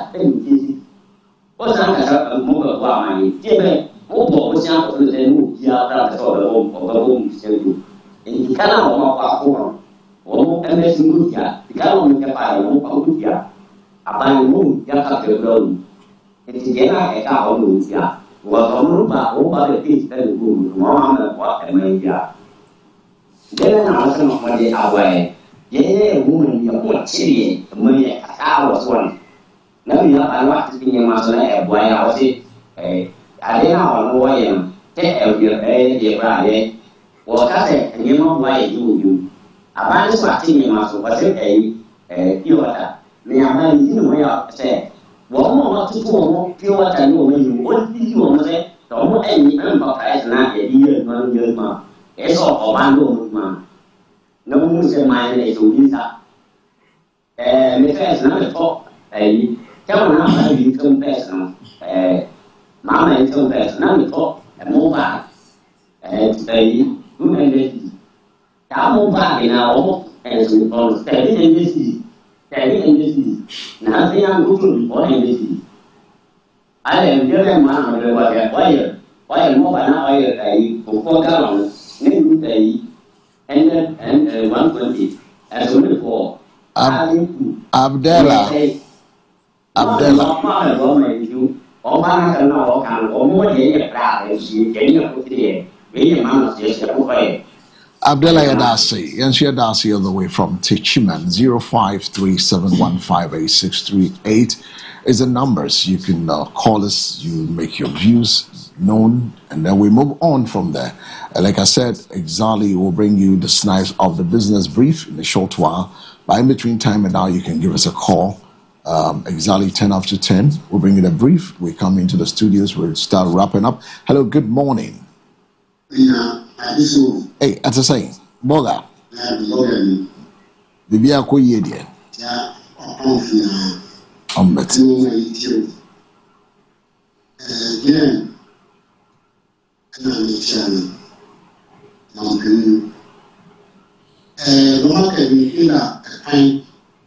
Nudi Ghana for, depending for Atabu. I would then look at Open Candidature, not Russian. IGP, Open Tiara National. There, only as far as I can make a soon. Sometimes some guys in the a bit is not speech. Tell me, it needs to go on penny for 10. And I don't know. Papa, what you got for me, I Papa, you are. And your papa will not know. Now, if you can't say this in penny for, can be there. Only say one of you, only opposition, only a band. It's not some of the army or come up ATMP. I then this.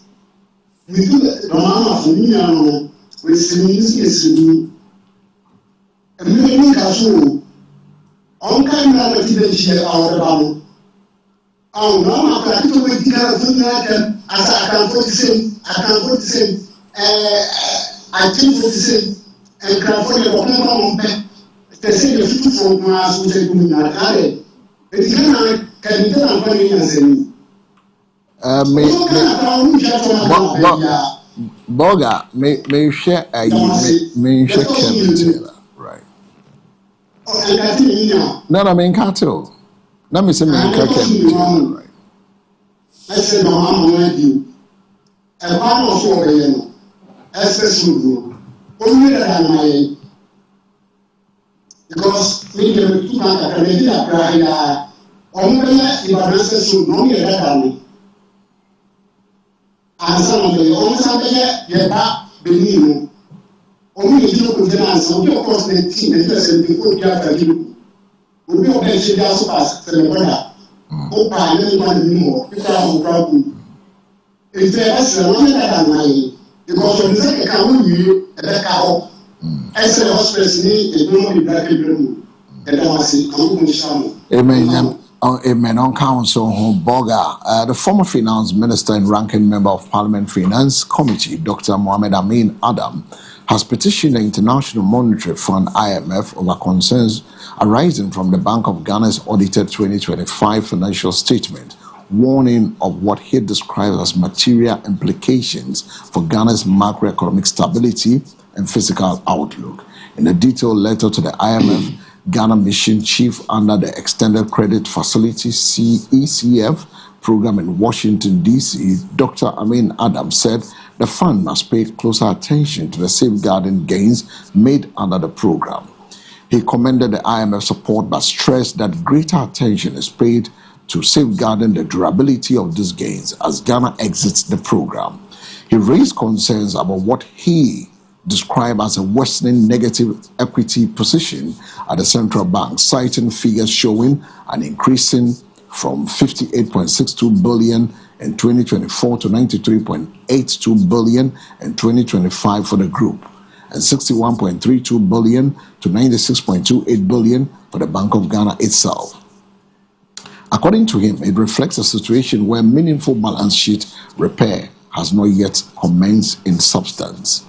Dr. Amin Adam highlighted raising losses and monetary policy costs, noting that the Bank of Ghana recorded the losses of 15.63 billion in 2025, 9.49 billion in 2024, driven largely by high open market operation expenses and other financial pressures. He warned that such development could have spillover effect on government finances and debt sustainability. He urged the IMF to strengthen the post-program surveillance and ensure full transparency in the central bank operation, insisting the durability of that progress would depend on whether fiscal consolidation is supported by transparent recognition of all public sector obligations. He called for a clearer treatment of gold transaction, recapitalization plans, and safeguards against monetary financing to protect Ghana's economic gain. And that was a long list of a release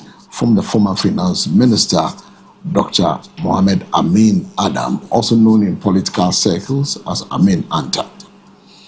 0537158638 is the numbers. Maybe we can do 1-2 calls, and then we can go for our birthday wishes. Then we can call it for a day. But how far with your polling station elections? Is this month, right? Yes. How far with it? Because we had some stories at Lejakuku with some money changing hands and stuff like that. We tried to get Ayensu in. Ayensu said there's nothing of untoward about it. It was on the front pages of some newspapers, and he says there was nothing. But how far with the preparation? Well, I know you are not going again. No.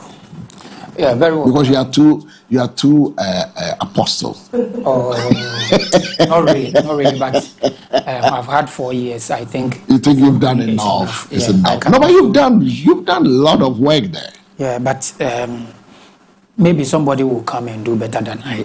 Or somebody will build on what you've done. Yes, and even do better than I'm doing. So you've trained a lot of people to take it over from you.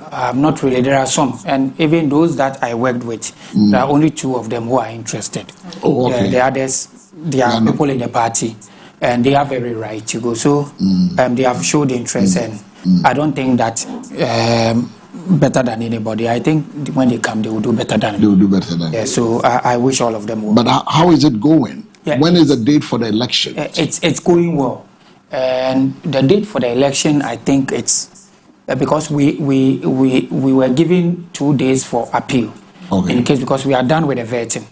So we're giving 2 days for appeal in case somebody has an issue, and that I think that will end today. So it was yesterday and today, but you know that every constituency and its own difficulties and dynamics. So when there are difficulties, you go back to the region. The region takes over, then they give directive as to what should be done. There are issues with each constituency and how things are going. These things are normal. They are normal. And there are people saying money is exchanging hands. Money that is exchanging hands is coming from the party, because I was part of those who did the valuation, because I wasn't going again. 50 cedis was given to make calls for those who will come for vetting, because you have to call them, because we took their number. It's a lot of work. Yes, and 50 cedis is very small to buy credit to call all those people who, because Krowa, we have 240 polling stations and we have 7 offices. So let's say there are some that are 7, like those who pick the form are 7. There are some, they are 20. There are some, they are 30. There are some, they are 8. There are some, so it varies. So if even averagely, you are having, let's say, 10 people contesting averagely, 10 times 240 is 2,400. So you have 2,400 people. Calls to make. And when you multiply 50 cities by 12 electoral areas, it is 600. So you are using 600 cities to call 2,400 people. It is something that is minimal. And then those who did the vetting, because they had to spend 3 days to do the vetting, they were given some sitting allowance of 150. So 3 days. A day. I think these things, they are just normal things, because somebody is coming from his place. The person needs to pick a car. The person needs to come buy water, at least buy something. So these things are they are minimal. Yeah, and I think things are going on well. Things are going very well. I just want to say good morning. I'm Eben from Kwabenya. No matter the propaganda the micro minority will do, the masses won't fall for it, because today is better than yesterday. An inflation of 3.2% is better than 24%, and 11 cedis to $1 is better than 14.7 Ghana cedis to $1. So micro minorities, stop making noise in our ears, period. Greetings to Honorable Julius Deborah, Chief of Staff, Honorable Peter Akwesi Mensah of Tema Shipyard, Honorable MCE Agbo of Ghana East, and this is coming from Aben, sending us that message as well. Yeah, you were saying something. Explain something. Yes. To us. No, I will do that. I mean, it's very important. It's very necessary. That is why he has to sit in between us, so that when he releases fire, he can hold the fire. And I can hold the fire as well. But for our viewers, this is to educate ourselves. And we're trying to educate ourselves. We are helping to build this nation. I've always said that I don't know how long it's going to take us to move away from transactional politics to transformation politics. I don't know. Because almost everything we do is transactional politics. And that is not it's not even helping the entire Africa. Look at what is happening in South Africa. And something has gone into our heads. I think we need to clear our heads. Very important as a nation going forward. Let me give you the news brief, and then right after that, Edu comes in with his message, and then we can start wrapping up. Aloje Naka. Naka no. My gun has just come like that. Now let's do this quickly, and then we call it a day. It's been a long journey with you from 6 a.m. till now. Kasaprekum PLC, the Ghanaian beverage manufacturer behind the iconic Alumbo Bitters brand, has launched an initial public offering IPO of up to 558.3 ordinary shares and an offer of 1 Ghana cedis 20 pesos per share in a move that will see the company list on the main market of Ghana Stock Exchange. The IPO, which commenced on May 4th, 2026 and closes on June 1st, 2026, is aimed to raise up to 700 million Ghana cedis. The minimum subscription threshold has been set as 350 million, meaning the offer will only be declared successful if at least half of the target amount is raised. Proceeds from the offer will be directed almost entirely towards the construction of a new bottling water and a carbonated soft drinks production facility at Dadieso in the eastern region. The offer price is 1 cedi 20 pesos per share, implies a price to earning multiple of 11.3 times based on forecast 2026 earnings. The government of Ghana failed to meet its treasury bills target for the 7th consecutive week as investors want higher interest rates. According to the auction results by the Bank of Ghana, the government recorded about 10% under subscription of its auction target, higher than the previous week. The continuous under subscription of the short-term instrument by the government is a cause of concern. Investors bought T-bills worth a little over 4.8 billion cedis as against a target of 4.89 billion.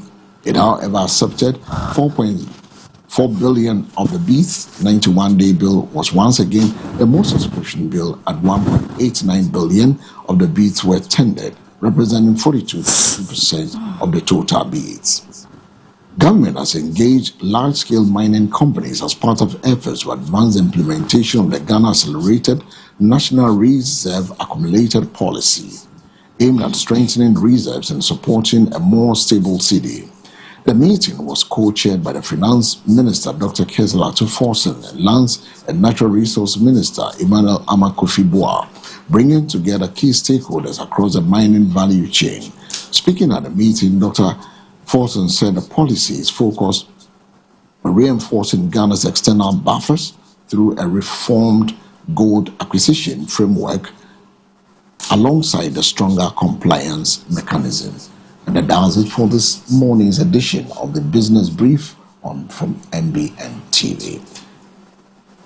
Unia, 2 minutes. So, this quick clarification. A caller said that the NDC are not borrowed and that MPP borrowed. There was a caller who said that the NDC are not borrowed anything and that the MPP borrowed. So it's just a brief that in 2025 there is a report that the NDC borrowed 59.68 billion within the first 7 weeks from the domestic money market. So from the first 7 weeks, less than 2 months, the NDC borrowed 59.68, and that is in 2025.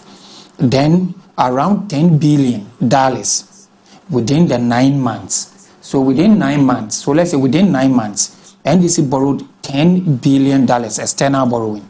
And then with the internal borrowing, they borrowed 59.68 billion Ghana cedis. So it is not true that NDC did not borrow. And then also coming to my main issue. Well, I wasn't asking you to do politics. I will not do that because that is why I am here. And even being here, I haven't done that partisan politics. Like there is an NDC person here, then when he says something, I'll rebut. But I'm alone here. So I didn't ask you to do it. All I asked was that there was a flyer given to us. And that the flyer indicates there are colors apportioned to it that indicates something together with years. And that we can never talk about a year, a term, without referring to the one who was then the leader of the nation. So all that I'm saying is that the green color represents the NDC time with the year 2025, which shows that in 2025 it is the NDC that was in government.